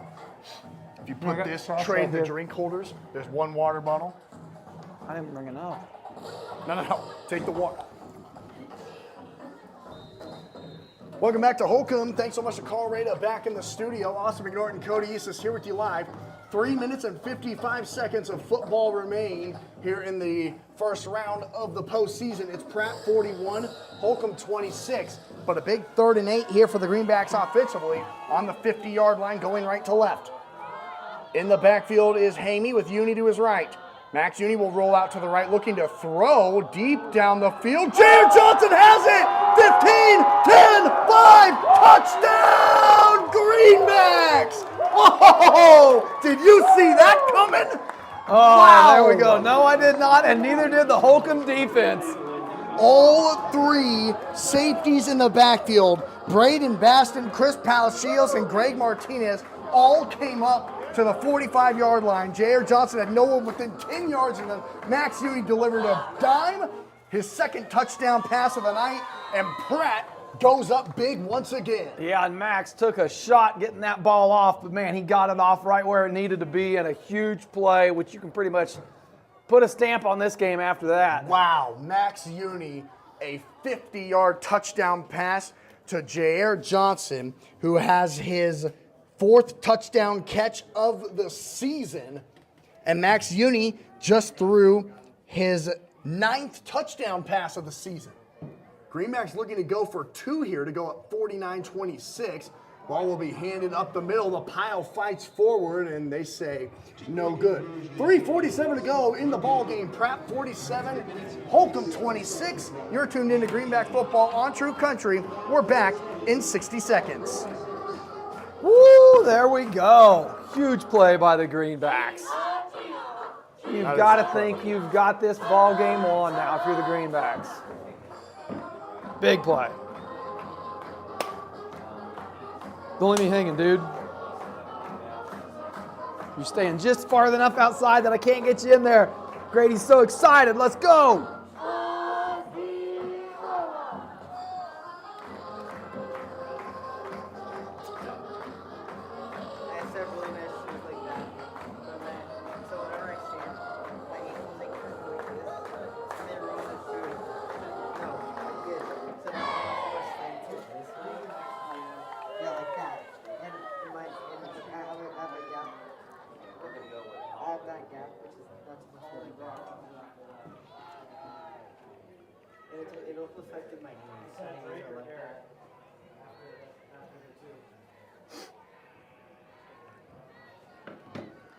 Thanks so much to Carl Rada. Back in the studio, Austin McNorton, Cody Eastis, here with you live from Holcomb. Been a lot of breaks because there's been a lot of action, so thanks to Carl.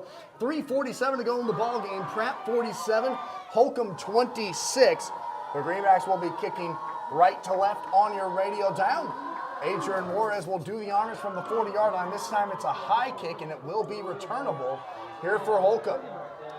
And the Greenbacks miss a tackle again, but finally they wrap up the returner past the 30 to the 32-yard line. A good return, though, for Holcomb once again. That's kind of been their play of the game, has been the kickoff team. And on the carry, once again, was Kai Costner on the return. Yeah, they've picked up some good yards on that kickoff return. The times we put it in the end zone, you can all hear a big sigh of relief and cheer from the crowd. Yeah, that's for sure. The opening kickoff of the game was returned 85 yards by Kai Costner for Holcomb. 2 wide receivers to either side of Damon Mesa and Kai Costner in the backfield.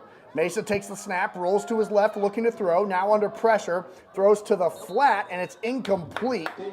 Intended for his target down there on that far sideline, and that is number 10, Dominique Orozco.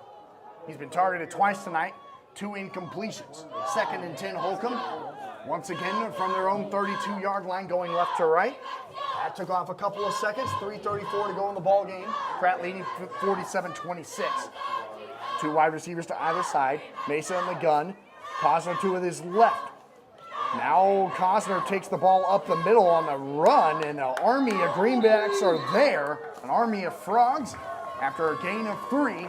Up to the 35-yard line. And good to see Keyrell Thompson back out there on the field. Kind of got calmed down on the sideline. Right. Coaches talked to him a little bit. Realized, hey, my teammates need me. I've been having a huge game tonight. No reason to let it go to waste right now. Got back in the game, and good to see him back in there. 3rd and long, 3rd and 7, Holcomb at the 3:07 mark to go in the ball game.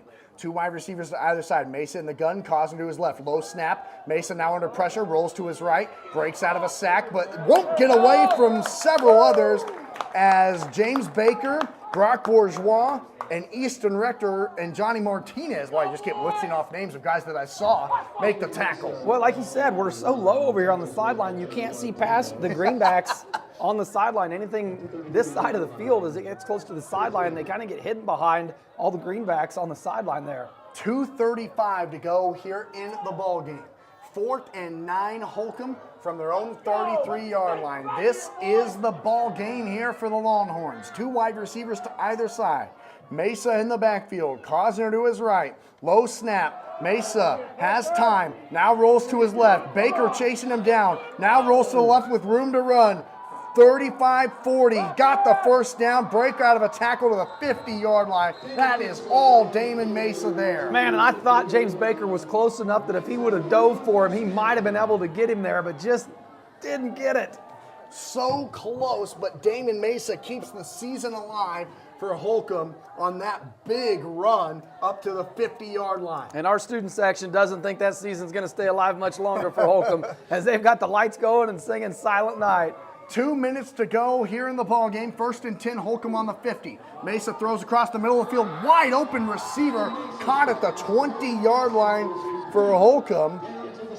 Tackled by Noah Riley, but on the reception that time looked like number 11, and that's Braden Baston on the reception. And Holcomb going to do everything they can to try to put at least one more score on this board before this game's over. And they're inside of the 20-yard line of the BTI green zone once again. Mesa in the backfield, Cosner to his right.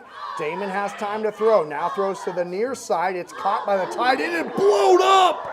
Johnny Martinez, what a hit! Big hit there by Johnny. We saw a big hit taken by Justice earlier. That time Johnny delivers it. Might have won himself the hit stick of the night on that one.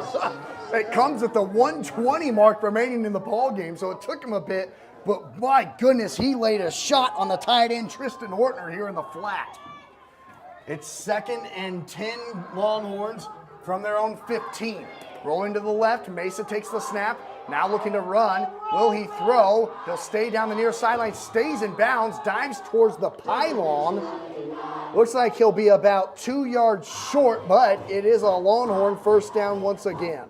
Damon Mesa refusing to quit. And I think he was just short of that end zone there as he dove for it.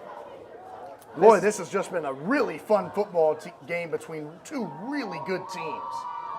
Damon Mesa is really showing what he can do here in this second half, and the Greenbacks offense has been just almost perfect.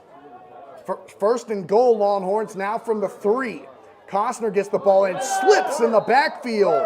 Carson Haney back there to make the play, a loss of 2 for the Greenbacks, who are now 57 seconds away from their first postseason win under head coach Brent Holcomb. Almost ran out of air in my body. Goodness.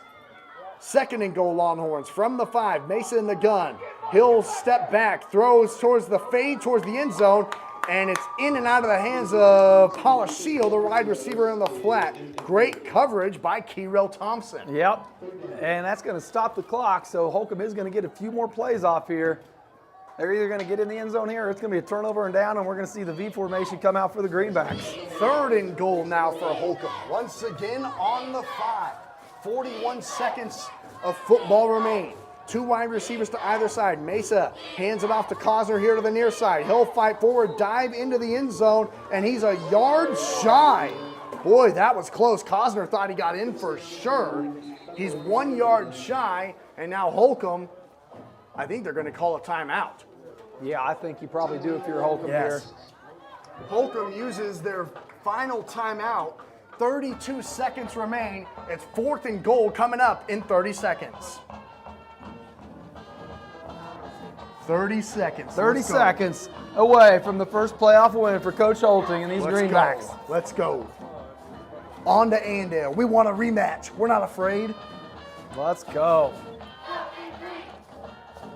It sure makes driving 2.5 hours out here a lot better to go home with a win. Very worth it. Very worth it.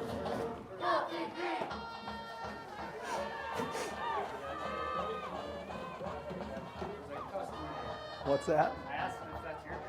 Thanks so much to Colorado back in the studio. Austin McGordon and Cody Eastis here with you live from Holcomb, Kansas. 32.6 seconds remain here in the first round of the postseason. It's Pratt 47, Holcomb 26. It's 4th and goal for the Longhorns on the 1 yard line. Let's have one more stop here before we put this game to bed. Greenbacks looking to get postseason win number 1 for Brent Holting. A wide receiver goes out to the left, 2 to the right. Cosner stands to the left of Damon Mesa in the backfield, who awaits on the snap. Palacio goes in motion, now goes under center. He'll fight forward up the middle. And a trick play. I don't know if he got in. Trying to run a trick play to get in the end zone on the last play. Oh, they say he got in barely. Chris Oh. Palacios with his second rushing As touchdown. the quarterback was waving over somebody to go in motion and they snap it. I'd like to see the replay on that. But I That's wouldn't want to really end my cool. career on a trick play. Chris Palacios has his second rushing touchdown of the night, only his third this season. That time from 1 yard out. 30 seconds remain. It's Pratt 47, Holcomb 32. And the Longhorns again looking like they will go for 2, which they failed on the last time. Mason will keep it himself up the middle and goes into the end zone untouched. Pratt 47, Holcomb 34. 30 seconds of football remain. We're back in 60 seconds. Wow, this game just won't end. Yeah, a lot of points. A lot of Been points on this unbelievable. game. Been a great game. Great game for the Greenbacks. Yeah, looking good. That opening kickoff, like I said, had us a little worried. And Pratt comes back and answers the bell. Even come out of half a little bit slow too, but looked good from there on out. Kind of have 2 drives, throw them away, and got things back rolling. On to Andale next week.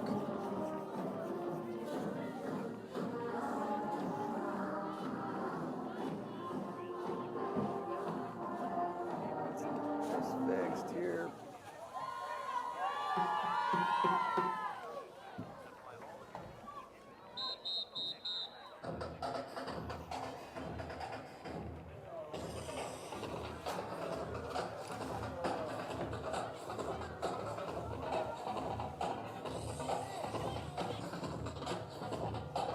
Thanks so much to Carl Rada back in the studio. Austin McNorton and Cody East is here with you live from Holcomb. And thank you all for listening to True Country here on this postseason Friday night, the last Friday night of October. 30 seconds of football remain. It's Pratt 47, Holcomb 34. This game has been pretty unbelievable in this fourth quarter. Neither team will let up at all. Holcomb, another onside kick, and this one, boy, I don't know if it was recovered. Pratt had to really fight for it. Yeah, I don't know who got Looked that like ball. Easton Rector was the one who kind of pushed away a Longhorn at the last second. And Drake Van Scoik again with the Again, recovery. I'm telling you, our hands team could out bench press any other hand teams in the state. Drake Van Scoik ices it for the Greenbacks with an onside kick recovery. He had to wrestle out Tristan Ortner, who was there as well for Holcomb. And Drake says, let's see here. I am 6'2", 280 pounds, and I'm going to get this football. Absolutely love it. And importantly, get Brent Holteen his first postseason win. Give the Greenbacks their first postseason win since 2018 and their first 7-win season as well. Haney in victory formation, and the Greenbacks are victorious here in Holcomb. Final score, Pratt 47, Holcomb 34. The Greenbacks move on in the playoffs to take on the #1 team next week. What a game, Cody. That was a heck of a game. Big Started off a win. little rocky, but ended the way you want it to end as the Greenbacks come away with the win, move on to the matchup we've all been waiting for next week. Let's go. Big win for the Greenbacks. Brent Holting has his first postseason win as a Greenback. These Greenbacks had their first postseason win since 2018. Their first 7-win season as well. And I know for a fact that Dick Anderson is smiling and going crazy up above. You're tuned into True Country, and we'll be back for the Pratt Regional Medical Center postgame show in 2 minutes.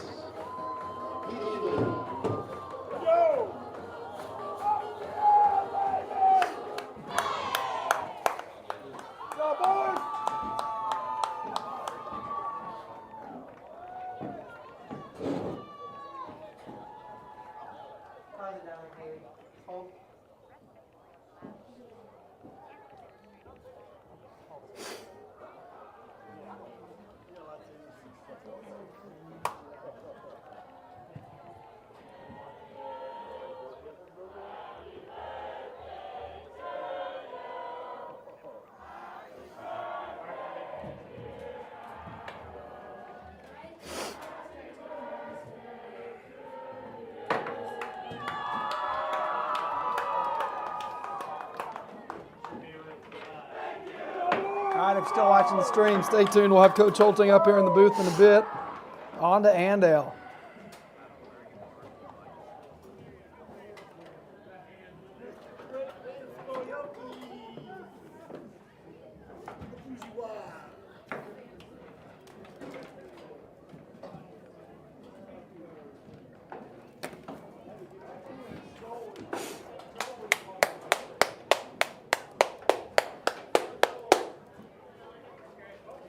Let's go.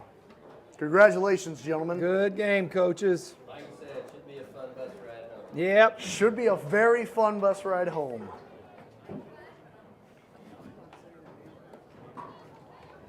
All right, what do we need to get set up for Brent? You need that other set of headsets. Let's go. Victory Twix. Let's see. Yeah, that should work. Let's put him right in the middle of us.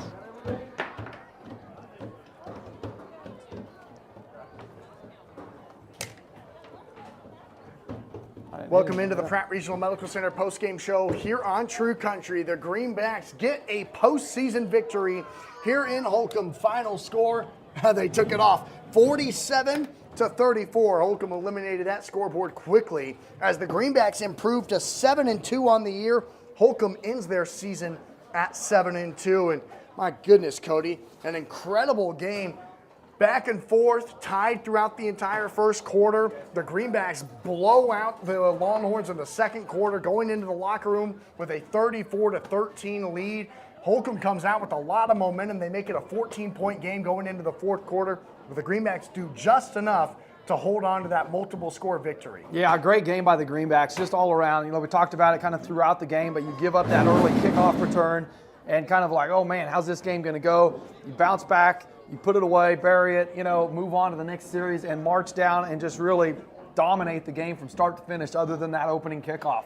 Cody, let's kind of talk about some of the mental aspects going into the game. Seniors say, hey, this could potentially be our last game. Johnny Martinez says, hey, I didn't get to play this team last year. Talk about the way you felt like from a leadership standpoint. These guys said, hey, we're going here to take care of business. I think they looked really focused tonight. All the execution was good. Just a lot of, Brent talks a lot about execution and focus and all that. And tonight I thought the Greenbacks and all the players looked really focused. Didn't give up many big plays other than a couple of those big ones around the end. But other than that, focused team came out, executed, I think, great game plan by both Coach A.J. Brown on the defensive side and Coach Holting on the offensive side. Just overall a well-executed game by the Greenbacks. You're tuned in here to the Pratt Regional Medical Center postgame show on True Country. Pratt is victorious. They beat Holcomb 47-34. Let's kind of take you through the rundown of how it happened. Try that one again. How it happened. Holcomb gets the opening kickoff return 85 yards thanks to Kai Costner, but the Greenbacks answer back with a big 64-yard touchdown drive of their own, capped off by a 22-yard touchdown run from Max Uni, tying it at 7. Like we said, this first quarter back and forth. Greenbacks then take the lead after a 90-yard touchdown drive. Carson Hamey caps it off with a 12-yard touchdown run, going up 13-7. Holcomb, though, a big 65-yard touchdown run from Kai Costner, his second big play in that first half, ties it at 13. That was just the first quarter, Cody. And how do you think the Greenbacks responded saying, because we up here in the booth were saying, all right, this is going to be a back and forth game. It's going to come down to the last play. What's going to happen? But boy, it did not end up being that way at all thanks to the second quarter. What was said, you think? I don't know. Whatever was said, though, I think it was effective. Like you said, the Greenbacks, they came out. Hey, we got Coach Holting here. Everyone wants to hear him talk, not me. So let's get some headphones on Coach Holting and go from there. We're talking here to Brent Holting here with us on the Pratt Regional Medical Center postgame show. Coach, first of all, before we dive into the specifics of the game, congratulations on your first postseason win. Yeah, here's Coach. a Greenback. That's a big honor and well done, well deserved. Nice win, buddy. Good win. That's a good football team. Oh, there we go. I think we got you going there. Yeah, that got you. Our kids, it's about them. That's a great football team. That Holcomb has a lot of playmakers. They're obviously really well coached, very talented. Obviously number 5, the Mason kid. He's a stud. He's hard to tackle. I was proud of our kids' resiliency. Every punch we took, we kept punching back. Opening kickoff, all that stuff, and we just kind of talked about, hey, control the controllables. Like, do what you're supposed to do and get in your lanes and play fundamentally sound. And I thought when we did that, we did great things, and I really thought our offense played well on that. What was the message after that opening kickoff to kind of just say, hey, put that behind you, let's get out there and drive down the field? What was said? Game's only 13 seconds old. Right. I mean, we got a lot of game left, so let's go do our thing offensively, and let's go knot it back up and start the game over when we kick off again. And that was our message. Like, hey, we didn't maintain very good lane integrity on the first 2 kickoffs. We talked about that and worked on that a lot at halftime. But other than that, it was, hey, that thing happens, so just keep playing. Like, we talk about all the time, adversity is going to hit. When you play good teams, and that's a really good football, they're 7-1 for a reason, and they've not allowed above 28 points all year. When you play good teams, bad stuff's going to happen during the game. Not everything's going to go your way, so take a hit, get back up, and keep coming at them and keep fighting, and that's what we did. We're talking to Brent Holcomb here with us on the Pratt Regional Medical Center postgame show. Pratt defeats Holcomb tonight on the road, 47-34. Coach, you talked about that offensive execution tonight. 5 for 5 on touchdown drives in that first half. How exciting was that for you to see? Well, good. I mean, that's what we want. We know if we execute well, our offense is hard to stop. We got some guys open. We were able to get them off balance a little bit. They made a couple adjustments the first couple drives of the second half that we had to make adjustments back to, and I thought then once we did that, we started executing at a high level again, and we were able to score our next 2 drives after that. So like I said, proud of our kids. This bunch, like I told him after the game, what I love about them is we coach them hard, and when they get challenged, they respond. They're a group with a lot of heart, and every time that we challenge them for something, they always respond, and that's a credit to them and community parents, and letting them get coached. And so we're just really proud of these kids tonight. How fun is a 2.5-hour bus ride home after a game like that? It's a heck of a lot more fun than a 2.5-hour bus ride home after a loss, I'll tell you that. Coach, go ahead. No, it's great. I hope the kids have fun. I'll probably have it on the computer. I'll probably start watching film when we go out in the driveway. Start watching film on Andale. We don't even need to trade, obviously, last week. So since we both have that one, trade tonight's film and start watching film on them and try to get a game plan in before I have to go early in the morning to Wamego and watch our cross country kids. So it's fun. It's a lot of fun. Like I said, just proud of our kids, proud of our staff, and great season. Coach, did you feel like your seniors kind of had that extra level of motivation and extra level of intensity tonight? Because Cody said, I thought this was probably the most focus we've seen, and knowing that, saying, hey, this could be our last game, let's get after it.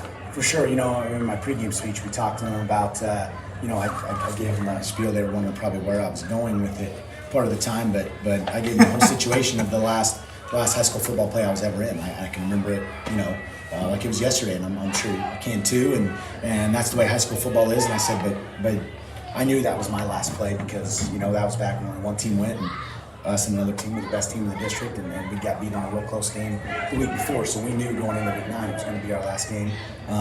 So I knew when I came off the field, we were beating them pretty good, and I said, but I remember everything about it. I knew I had 1 possession left. They told me that. Got the third down, got a tackle on third down, and I just kind of painted the picture, and I said, guys, this sticks with you the rest of your life, and you never know when your last play is going to be, so make it worth it.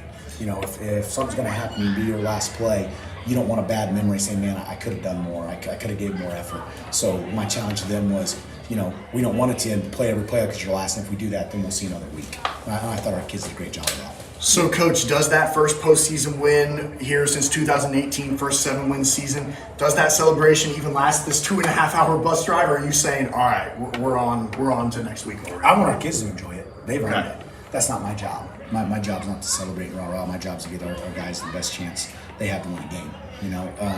We can look back on the season when it's over, but our guys should certainly enjoy it. That's not their job. Their job's to go out and play. They do a great job of that and give me everything they have. So I want them to enjoy the heck out of it tonight. We told them enjoy the heck out of it tonight. Then tomorrow it's Andale week. Film.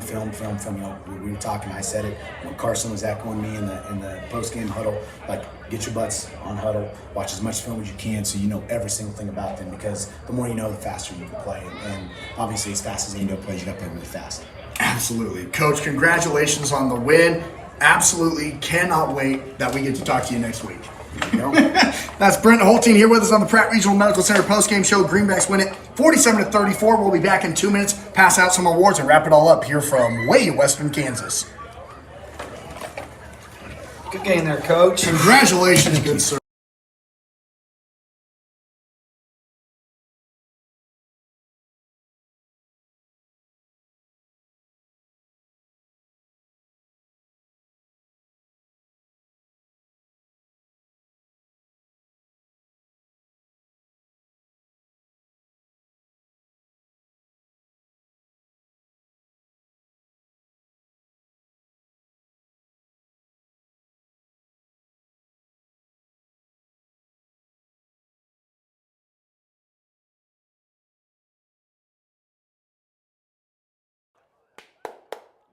Well done, Coach. Yep. Safe travels tomorrow. Come play ping pong in Manhattan with me if you want. He's not as good as he says. I got a big flat screen for you. I got the setup. All right, we're going to be coming back with some post-game awards. If you're sticking around this long, we sure appreciate it. We're always the last ones out of here, Austin.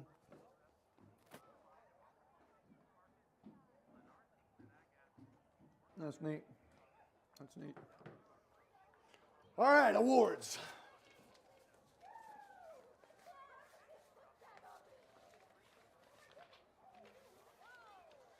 Let's see, what do we got? Let's see if anybody's still watching, wants to throw some comments out there on awards tonight. We're looking for a fan of the game. We're looking for a hit of the game. We're looking for a player of the game. Is that it?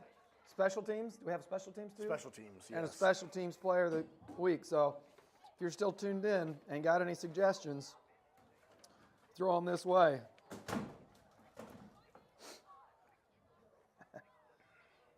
Thank you, Lindsay Hildebrand, for the view of my forehead.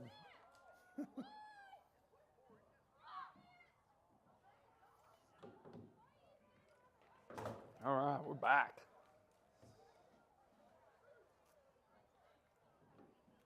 Welcome back into the Pratt Regional Medical Center postgame show. Great work at PRMC for all of the state of Kansas.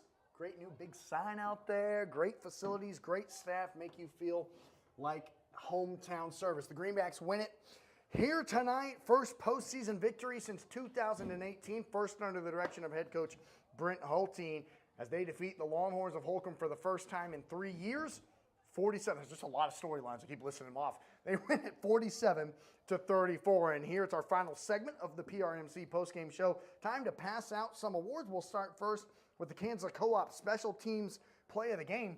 Honestly, it's kind of tough. What was it? Special teams? Special teams player of the game. Special teams player of the game. Because Kansas Co-op is a very special team in Pratt, out of Iuka, and just all helping South Central Kansas. Pretty much any kind of co-op need you need. It's co-op month for the final, there's 3 days left here in October. Kansas Co-op Special Teams Player of the Game. This is tough, Cody.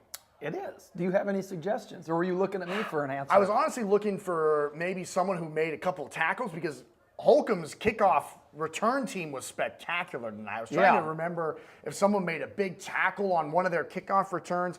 Adrian Morris, he made several point after attempts. We have tonight. not seen a blocked point after yet this year. That's a great one. Carson Haney. I think Carson Haney had the blocked point after attempt. We have not seen that attempt. this year. We are putting Anytime that you down. can get in quick enough to block an extra point, you're hustling. And that was a huge point in the game because it kept it a 13-13 ball game rather than Holcomb taking the lead at that point. So Carson Haney, Kansas Co. I love that suggestion. He blocked a point after attempt tonight to keep the game tied at 13 for the Greenbacks. Mead Lumber stud hit of the game. Go talk to John White at Mead Lumber on 1st Street in Pratt for all of your hardware needs this cold time of year. Stud hit of the game. I think it came there in that last, 70 seconds of the game. Yeah, and I just flashed it up on our stream there. Our Ham Auction subscriber said Martinez had a great hit there late in the game, and we talked about it too. As soon as we saw it, you could hear it from the crowd. That was a stud hit of the game. And that was a big guy that he took down for Holcomb. Tristan Ortner, he is their tight end, and taking a look at him, 6 foot, 173 pounds, and Johnny Martinez picked him up and put him into the ground. It's a big size difference, and Johnny Martinez, your Mead Lumber stud hit of the game. He wanted it last week. Brent says, we're not going to give it to you. He might have another argument again for it this week. We'll see if he gets it. Tonight, your State Farm Insurance fan of the game. Where can you get good neighbor service and surprisingly great insurance rates? At State Farm, because State Farm agent Dan Gillig is your one-stop shop in Pratt for the service you deserve at the price you want. So stop looking around. State Farm agent Dan Gillig is ready to help. Call 620-672-3485 for your surprisingly great rates today. Like a good neighbor, State Farm is there. boy, I loved having Bill Bergner to be able to high five once again. Just felt right. Yeah, you know? yeah, and we had Bill there, we had Drake's dad there, we had Carson's dad there. They were all standing right there. It was a good crowd. Bill Bergner, Mark Van Scoyk, and Steve Hamey all in front of us. That's a fun crowd to be with. We like being on your side of the field, Pratt. It's a fun experience. We're going to miss you next week badly, but we're happy to have another game next week. And finally, your Can-Equip player of the game. Go talk to Rodney Walker at Can-Equip in Pratt for all of your Case IH needs. Your Can-Equip player of the game. Boy, this is really tough. A lot of guys making a lot of plays. Yeah, it was so spread around, that scoring. I think Kyrell Thompson had a really great game defensively tonight. He also got into the end zone with a rushing touchdown. Carson, of course, got in there several times. Max had some big runs. Jair had a touchdown reception. It is really tough. This might be our toughest player of the game selection all season. Yeah, you put 40, what did we put up? 47 points on the board. You'd think a player of the game would stand out. And I'm still trying to think here, racking my brain. I can't think of one. I feel like if I give it to one, we have any suggestions? Somebody else is going to be like, what about this person? And deservedly so. Every player has an argument, really. Yeah, it could go to anybody here. Nope, nothing's popped up here. I like Kyrell Thompson, potentially as the player of the game. I know it's frustrating play there in the fourth quarter, but he got moved to defensive end tonight. He's been at linebacker all season. He got moved to defensive end. And Damon Mace's a tough kid to bring down, and he had to kind of seal that edge a couple of times. And then he got into the end zone with a rushing touchdown as well. So let's go with it. Kyrell Thompson, we're going to say it's our Can-Equip player of the game. Any argument is a valid one. No question there. But that'll wrap it up for the Pratt Regional Medical Center postgame show. Pratt 47, Holcomb 34. Cody, final thoughts. We got Andale again, my friend. That's right. That's your main thought. We've got Andale again. We played them last week. Needed to come out here, take care of business. We want Andale, now we've got him. So let's go on and let's do it. We wanted Andale, now we've got him. The Greenbacks are victorious. First postseason win, first 7-win season since 2018. On to Andale we go. Thanks so much to Carl Rada back in the studio, a long ways away from us here in Holcomb. For Cody Eustis, I've been Austin McNorton saying so long, happy Halloween, and we'll see you in November. Thanks for tuning in if you're watching the live stream. We big appreciate dub. you sticking with us through all the first half player issues. Let's go. On to Andale.